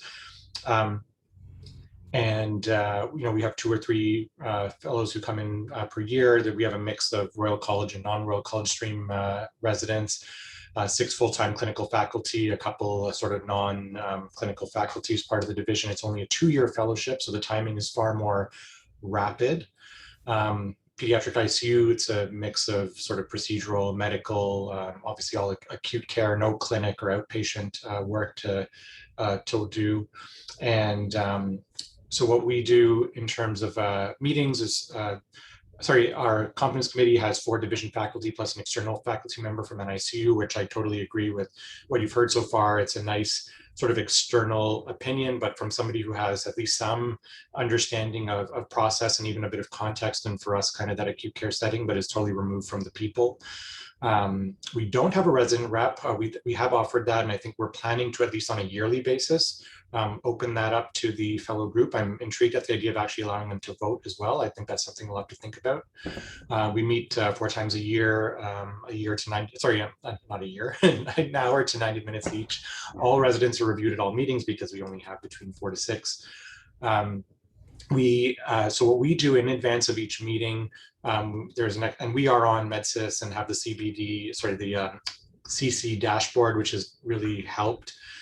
So we sort of set the dashboard up 2 to 3 weeks prior to each meeting and have all the expectations for each person, the resident, the coach, the secondary reviewer laid out. And they go ahead and the resident submits a short little narrative reflection description to the competence committee.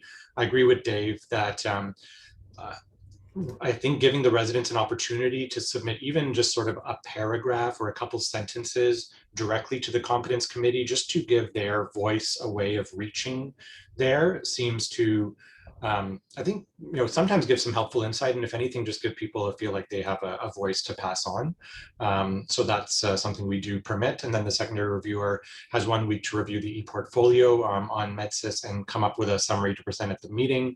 I can go to the next slide.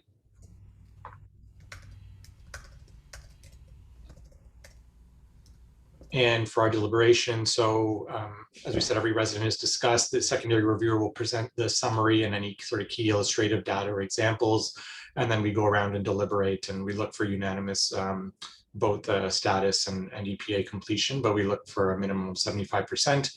I mentioned earlier that we have a expedited ratification process because we're only a 2-year fellowship. We don't want to be wasting weeks of time after each meeting to get reports out to our residents. So our process, which was approved by our RPC, is that our program director, as well as I think it's at least 1, if not 2 RPC members who do not sit on the competence committee, look at the letter and sign it, and then it can go out to the resident.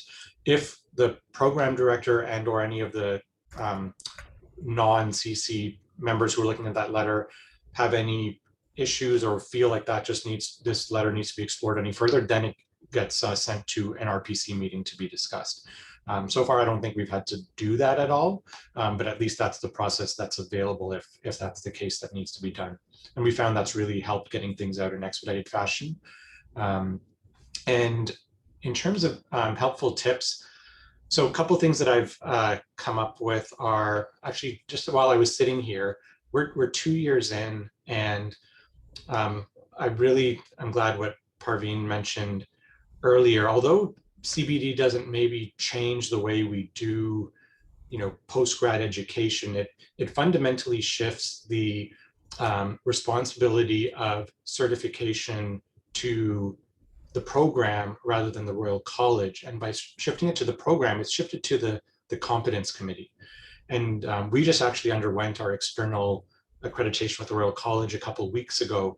And I can tell you they take the competence committee and the functions quite seriously. A whole meeting dedicated to that, very focused on process, very focused on how we deal with each part of the ins and outs of the competence committee. So I do think that, for well-established programs, I don't think it's going to be a big issue. For programs that are smaller or, are trying to, deal with, whatever their program is dealing with, I think that really spending some good time and making sure that process of the CC is documented and thought through. For people starting out, I would say trying to find ways to minimize the time that your members are spending on administrative work and searching and collating, and maximizing that time available for discussion and deliberation. So my example is, if a secondary reviewer or primary, whoever's doing the review of residents, if they're going to put aside an hour of their time to review 3 residents, they're going to spend 20 minutes for each resident.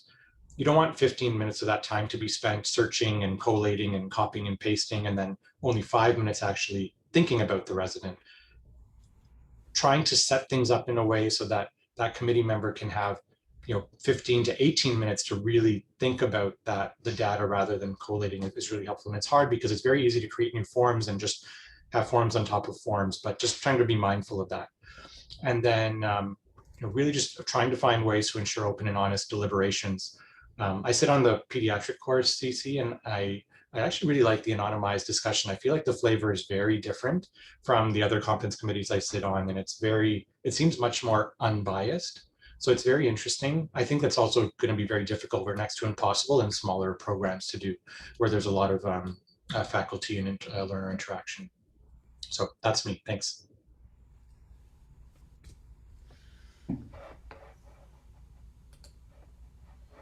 Thanks so much, Ronesh. Sure. I'm so sorry, I was on mute. Thanks so much, Ronesh.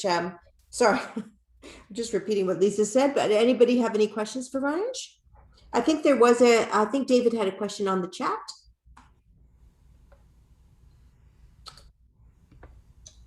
David, do you want to ask your question? Do you want to read it or do you want me to ask it? Go ahead. Oh, I'm just trying to find it, so maybe just ask. No, okay, I'll just ask. So I'm just wondering, that person who is outside in your expedited process, which I'm totally fine with, but how are they actually giving a valid opinion without going through and reviewing everything? Or is it just a gestalt saying, yeah, this kind of fits with what I know about that person? I'm going to be mean, and I see Naveen is on our call, who's actually our program director, because I don't actually know what goes on. But Naveen, do you want to speak to that? Yeah, absolutely. That's a great question, Dave, and something that I think we still have an area for improvement on. At this stage, it really is sort of a gestalt, this is good, it gives us a representation, but I think that is something that we do need to look at a little bit better. And it just brings it down to, once that competence committee has gone through everything, is this other person then now going to go and do all the same type of review? Not necessarily. No, probably not. But yeah, that at this point, that's what we do. Whether that is the right thing to do, it's hard to say. Yeah, I agree. They're certainly not going to review all the data the depth we do. I could see perhaps if there was a competence committee recommendation that was not unanimous, that perhaps the reviewer could say, hey, look, it's not often we don't have unanimous decision recommendations. Perhaps this should go to RPC just to make sure that people are in agreement with that, just as an example. Mm-hmm. And what they look at is the full competence committee letter that we have, which has primary reviewer comments, learner self-reflection, secondary reviewer comments, and they sort of read through that and then see the final the final decision. So I guess reading through that to see if there's any sort of inherent discrepancies or inconsistencies is another piece of what they end up doing. Okay, that's great. Thanks. I just want to kind of, in terms of both David and Ronesh highlighting the importance of the narrative of the resident on their portfolio and giving a bit of a contextual kind of background for their performance. I think both David and Ronesh has actually found that quite useful. And I think that idea of learners having a bit of a voice is what Ronesh said is actually really quite powerful, I think. So maybe something to consider for people who don't do that or don't have any reflective exercise for the residents. Okay, our next speaker, I'm not sure. I don't have that. It's Val Mueller. Val, go ahead, please. Hi, everybody. Apologies, my internet has been patchy at best over the last couple of days, so I'm keeping my camera off here. Lisa, if you can pop my slides up, that'd be great. but I can just start because much is similar as to what has been said before. So in obstetrics and gynecology, we have about 40 residents at any given time, about 45 GFT and 30 part-time faculty. Our residents do complete surgical foundations for the first 2 years and then carry on in our program. It's a little bit of medicine, but a whole lot of procedures. Oh, sorry, Lisa, I'm a couple of slides ahead. It's Hussein now. It's okay. Oh, thanks, Hussein. Everybody's sharing. Thanks, everyone. Okay. We do use academic coaches. So each resident is assigned an academic coach when they come into the program, and they stay with them for the duration. They are required to meet formally at minimum twice per year, but I know many of them meet more than that.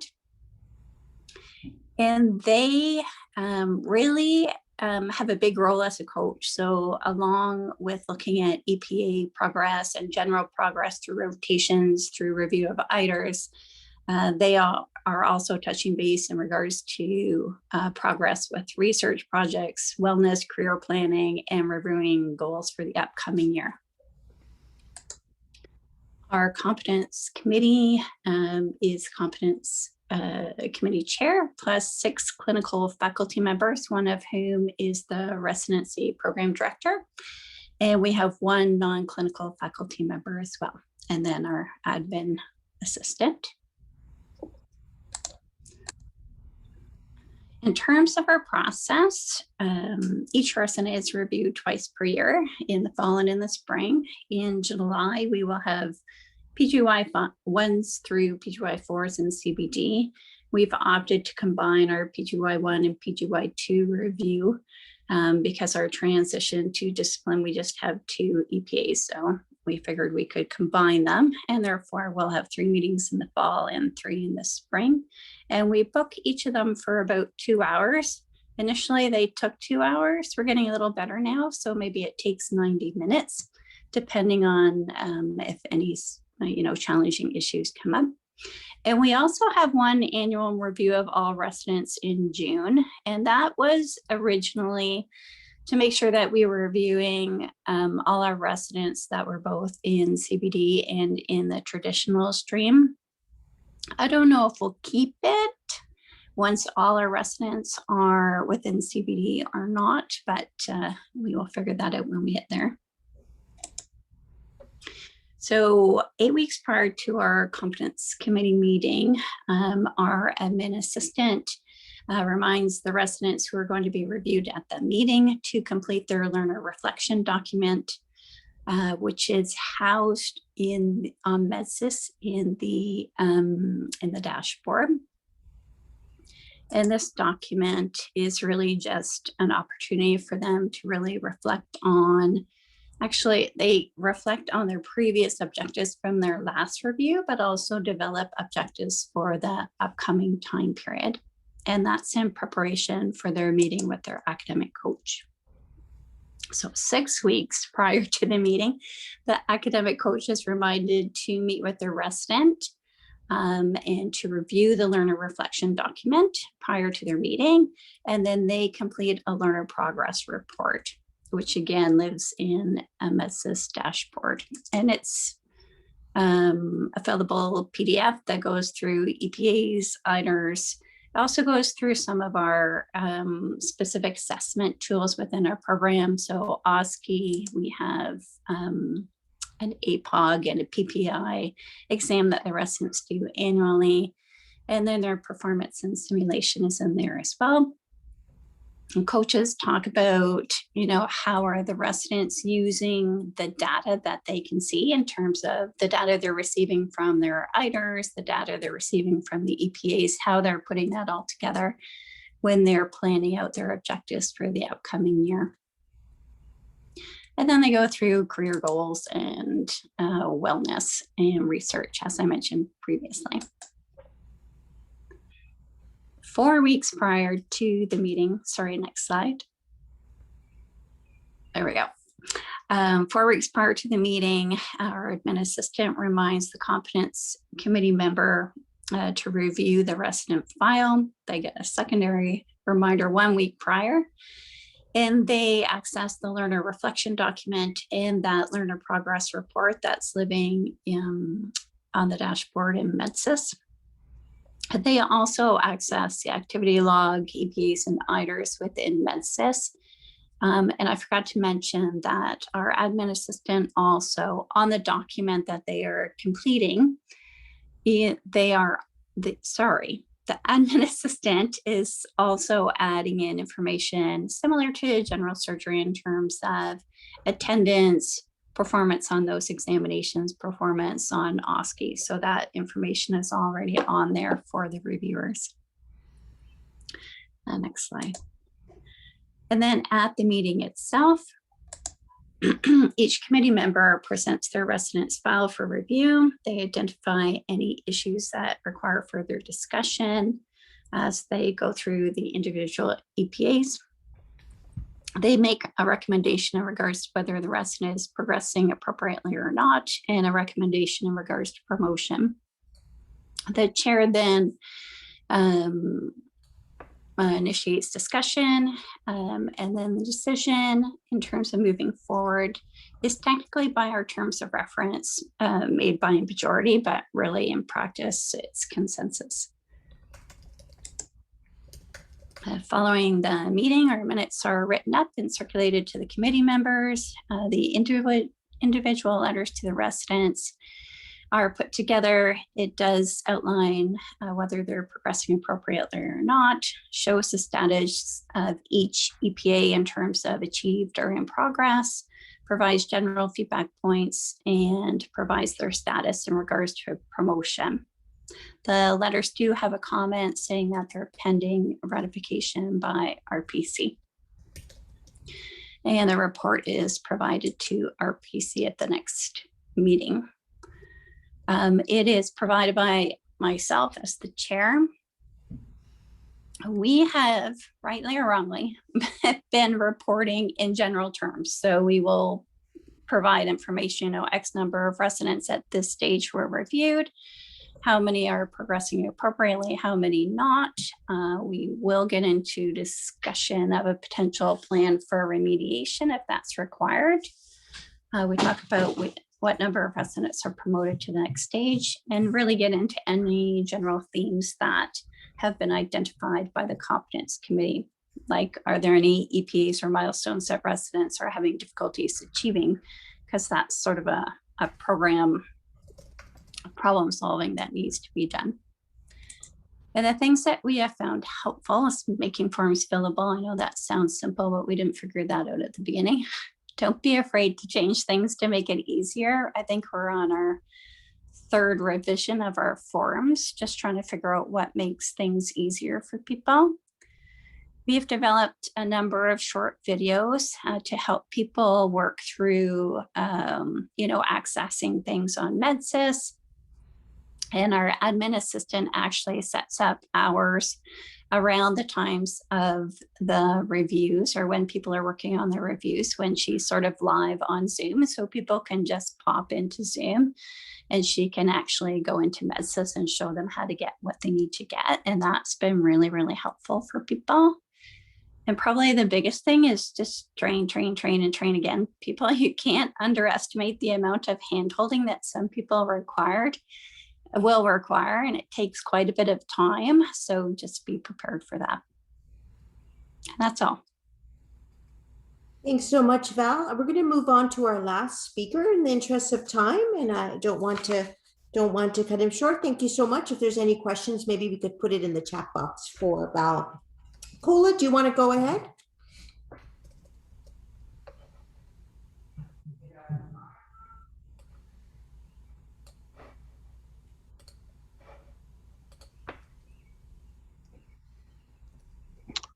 Hi, everyone. Just want to check, can people see my screen? Yep. Okay, so for those who don't know me, my name is Kola, and I'm the chair for the Subspecialty Competence Committee in the Department of Psychiatry. I'm a forensic psychiatrist, and I'm also a member of the Competence Committee, the General Psych Competence Committee, and the Forensic General Psych Residency Program committees. Just to dive straight into the Subspecialty Competence Committee, it's somewhat unique, certainly still fairly new because it was launched in 2019 and has had that overlap and oversight between the traditional time-based model of training and certainly moving into the CBME model. We have had a soft launch for about a year now, started the soft launch for the 3 subspecialties that we oversee in July of last year. That's the Forensic Psychiatry Training Program, the Geriatric Psychiatry Training Program, and the Child and Adolescent Psychiatry Training Program. The Forensic program would actually be going into full CBME from the 1st of July this year. We have 1 resident that would be coming on board, while the Geriatric program and the Child and Adolescent program would have another year of the soft launch, which means the permissive implementation of CBME would continue. And so far, we have all acknowledged that it's certainly going to be a transition period for the Competence Committee implementing CBME in its full form, and obviously using MedSys as a platform for rolling that out and for evaluating our residents. But it's certainly interesting, and we're certainly open to tweaking our processes and procedures. And it's really very interesting to have listened to the other presentations. And certainly I've picked up on a few things that I could definitely take back and discuss with committee members. So this is just the basic outline of the presentation. I know time is fast spent, so I'll run through it really quite quickly. And just touching first on the membership, an overview, just a brief overview of the 3 subspecialties. Forensic Psychiatry Program, which is where I spend most of my time as a forensic psychiatrist, is a 1-year PGY6 program. It really goes really fast. This last year where we did the soft launch and we had to go through the transition, the stages of training, it was really very clear that the residents are busy from day 1 right through to the end, and we have to have multiple meetings between each stage of promotion, starting with the very first stage, which is the transition to discipline that runs for only 2 weeks. So immediately after that, we actually have to have a subspecialty competence committee meeting. We do have 14 faculty in the forensic program and 4 psychologist faculty, a mixture of full-time and part-time. As I said earlier, it's a 1-year training program, and all our residents are post-FRCPC, so they would have completed their general psych training before coming on board. It is Royal College accredited. We do have an old clinical fellowship system, which is non-accredited, and we do have some fellows in that program, but they're not evaluated by the Competence Committee. Competence Committee focuses on the accredited program, which is PGY6. Program style includes acute, chronic, inpatient, outpatient, court-ordered assessments, expert witness training, other elements like the academic scholarly projects, forensic selectives, but no on-call.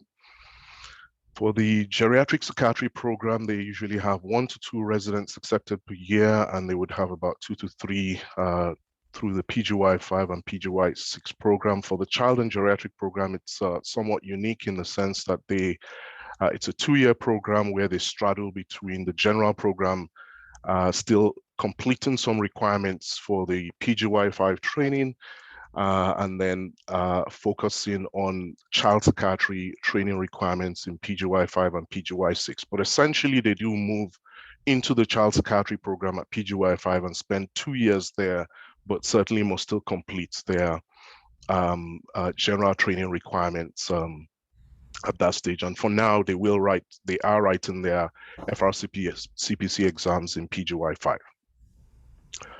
So it's Royal College accredited PGY 5 and 6, acute and chronic care, inpatients, outpatients, outreach. They also do some medicine selectives given the geriatric nature of the care that they provide. There's no on-call in that program. So that's the geriatric psychiatry program. For the child and adolescent psychiatry program, it's very similar in terms of duration with the geriatric programs of PGY 5 and 6 year. There's an overlap between the general and the core training PGY 6 program. They have 12 child psychiatrists, a mixture of full-time and part-time. They have 10 psychologists, faculty that cover between the inpatients and outpatients, and certainly have a full complement of allied healthcare staff. It's Royal College accredited, and the program style is quite extensive in the sense that their residents move through mandatory rotations, inpatient, emergency psychiatry, consult liaison, eating disorders, ambulatory care, some selectives, pediatric focused. Residents also follow 2 patients longitudinally for psychotherapy, and the various forms of psychotherapy are provided. And with the child program, it's actually has an on-call component that is mandatory. So going straight on to the composition of our competence committee, I'm the chair. The chair could actually be a subspecialist or a general psychiatrist. I happen to be a subspecialist as the first chair of this unique combination of the 3 subspecialties. The other members of the committee are the 3 program directors, so forensic child and geriatric psychiatry, and then 3 faculty reps, which would be the subspecialty faculty reps for forensic, geriatric, and child. We also have a non-MD faculty rep, and she happens to actually be a psychologist in the child and adolescent psychiatry department. And then we have our program and committee administrator, who has been extremely supportive. She's non-voting. And we are also fortunate that we have had the CBME lead, and that's the CBME lead for the entire Department of Psychiatry, who has also participated quite actively in our meetings, very, very supportive, given the wealth of experience that she has. And that certainly has been an asset, especially in the transition to the CBME model. So in terms of our meetings, when we first started, and we still had quite a bit of the traditional model and time-based model of evaluations, we had fewer meetings, but as we made that transition, as we're making that transition to CBME, it is clear now that we're certainly going to have more meetings. The forensic program would have at least 5 meetings to go through the transitions and just regular reviews of the residents, and also the scheduling of the stages of training and the meetings that take place for promotion, for the review of promotion of the residents from one stage to another. So 6+ meetings a year, and there may be a need for ad hoc meetings from time to time.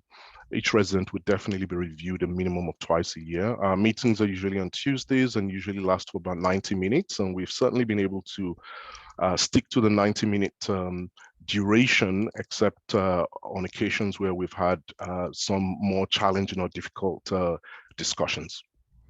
Quorum is at 50%. The agenda is usually drawn up by the chair, working in collaboration with the program directors to determine which residents are up for review.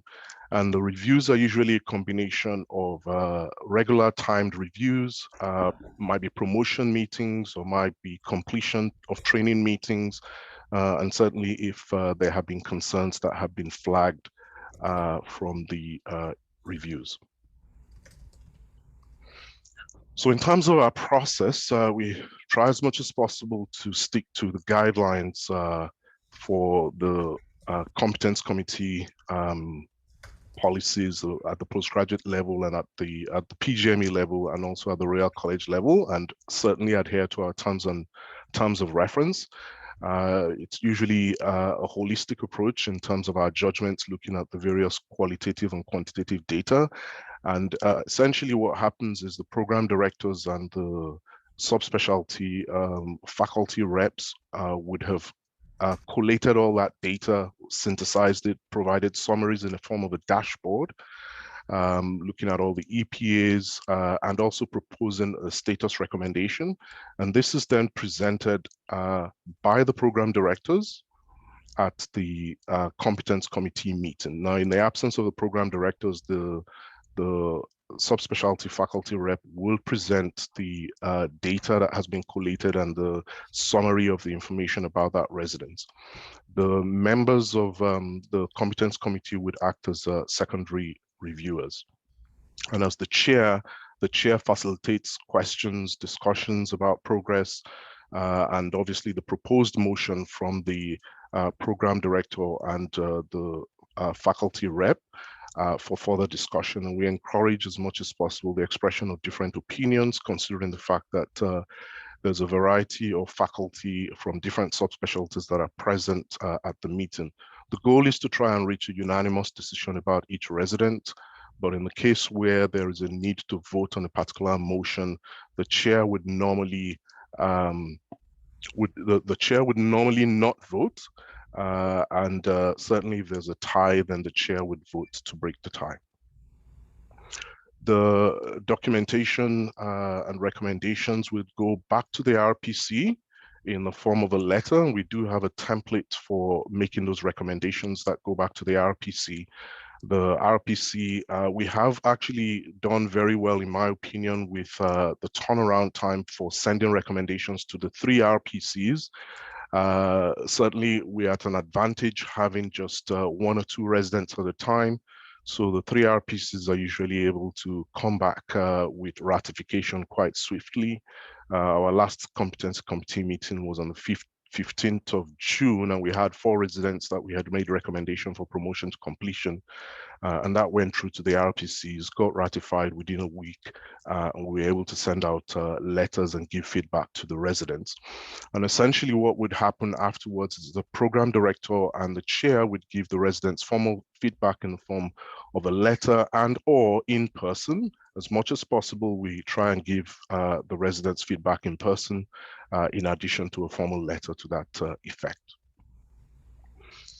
I felt it's important to just also highlight that we also often thinking about academic support processes. We don't have academic coaches at the moment. However, the General Psych program has had a pilot study and has also implemented academic coaches, and therefore that is something that would, as a committee, we would obviously have to reconsider at some point. For the forensic psychiatry program, it's slightly more challenging because it's a really short duration of training. And in addition to that, all the forensic residents actually have a core supervisor through the entire period of the program. They would have 2 core supervisors and then have several other clinical supervisors for various aspects of the training that they're involved in. And so that core supervisor will often act as an academic coach and a support resource in the event that that resident might have some difficulty. So essentially, our academic support process would be that if there are any concerns, the program director or the faculty rep would actually raise the issue and liaise with the chair and certainly with the committee. Maintaining confidentiality is topmost in our approach to providing support for that resident. Not too long ago, we did have a resident where we certainly had to provide some additional support. And so what we did as a committee was, it was certainly an opportunity for us to go back and review the PGME policies on the assessment of learners, just to ensure that we're following the right protocol and procedures with providing that degree of support that that learner would require. The resident would also be invited, or at least given the opportunity, to attend and participate in the meetings where the issues that were raised will be reviewed. And that would be mainly to take the approach of clarifying what the issues are, identifying what forms of support they might require, determining what the strategies might be that we might need to implement, making recommendations, going away to design an enhanced education plan or a remediation plan, depending on what's required, and also identifying which member of faculty would work alongside that resident to provide support with the implementation of that plan, the degree of monitoring that it would require, the timeline, and what the outcomes would be and how that would be evaluated and presented back to the subspecialty competence committee. We've walked through this once. It certainly can be quite challenging for the resident, and so they require additional support when going through it, especially given the fact that the programs are the programs are really quite short in their duration, and so when things arise, it really requires as much attention and support as possible. So it's also important that we are also conscious of the fact that the appeals process and policy must also be made available to residents, and we look at that quite closely. So finally, what I also did in preparation for this meeting was I reached out to members of the Subspecialty Competence Committee just to find out what we all felt may have been the pros and cons of having a tri-service Subspecialty Competence Committee over the last 18 months. And some of the pros that were highlighted, which I agree with, would be it certainly has been more efficient. We have one subcommittee representing the 3 RPCs. We're certainly able to meet a fewer number of times than we would have met if we were running 3 different competence committees. It certainly has broader representation and contribution in the evaluation process. And it feels that we are more harmonized in terms of our processes and procedures and the decision-making matrix that we use. It certainly goes a long way to minimize bias. In our opinion, it's the perspectives of different subspecialists and not just the faculty in that particular subspecialist that are weighing in the review of the residents. So there's definitely room for varied experience, creativity, and it's also an opportunity for the 3 program directors to support one another and for additional faculty development in terms of how things are done, how evaluations are performed, the various assessment tools in the subspecialties, and all that wealth of experience and expertise certainly comes in handy when we are looking at the residents in the various subspecialties.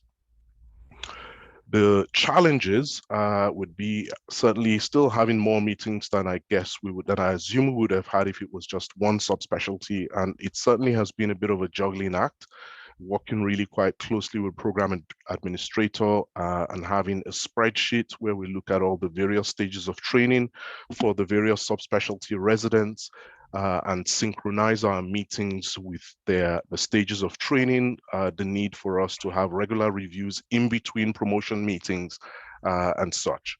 So that certainly has been challenging in terms of program administration. When we started off, we actually had just one program administrator that provided support for the various subspecialties, but fortunately we do have 2 now, which certainly goes a long way to help. The other challenge is just it certainly is going to take some time for all the members of the committee to become familiar with the various subspecialty specific EPAs, the milestones, the WBAs that are used, and the various other assessment tools that we certainly take a look at. Certainly for my subspecialty, I'm certainly more familiar with the EPAs and the tools that we use in forensic psychiatry, but it certainly has been very helpful to get a better understanding of all the various tools, assessment tools that are being used in the other subspecialties, and the various EPAs that are used in the subspecialties. So that's just a brief overview of the tri-service, what I call the tri-service subspecialty, tri-service competence committee, or better put, the subspecialty competence committee in the Department of Psychiatry. Thanks so much, Kola. We won't have any time for questions, and I apologize for the time over our workshop. I think the presentations have been very valuable. We wanted to bring people's different perspective, different specialties, and then the subspecialty competence committee for psychiatry I think is a really good model for other small subspecialties. And I think obstetrics has also had that approach for the obstetric subspecialties, have just started their competence committee using their 3 subspecialties. So thank you for that.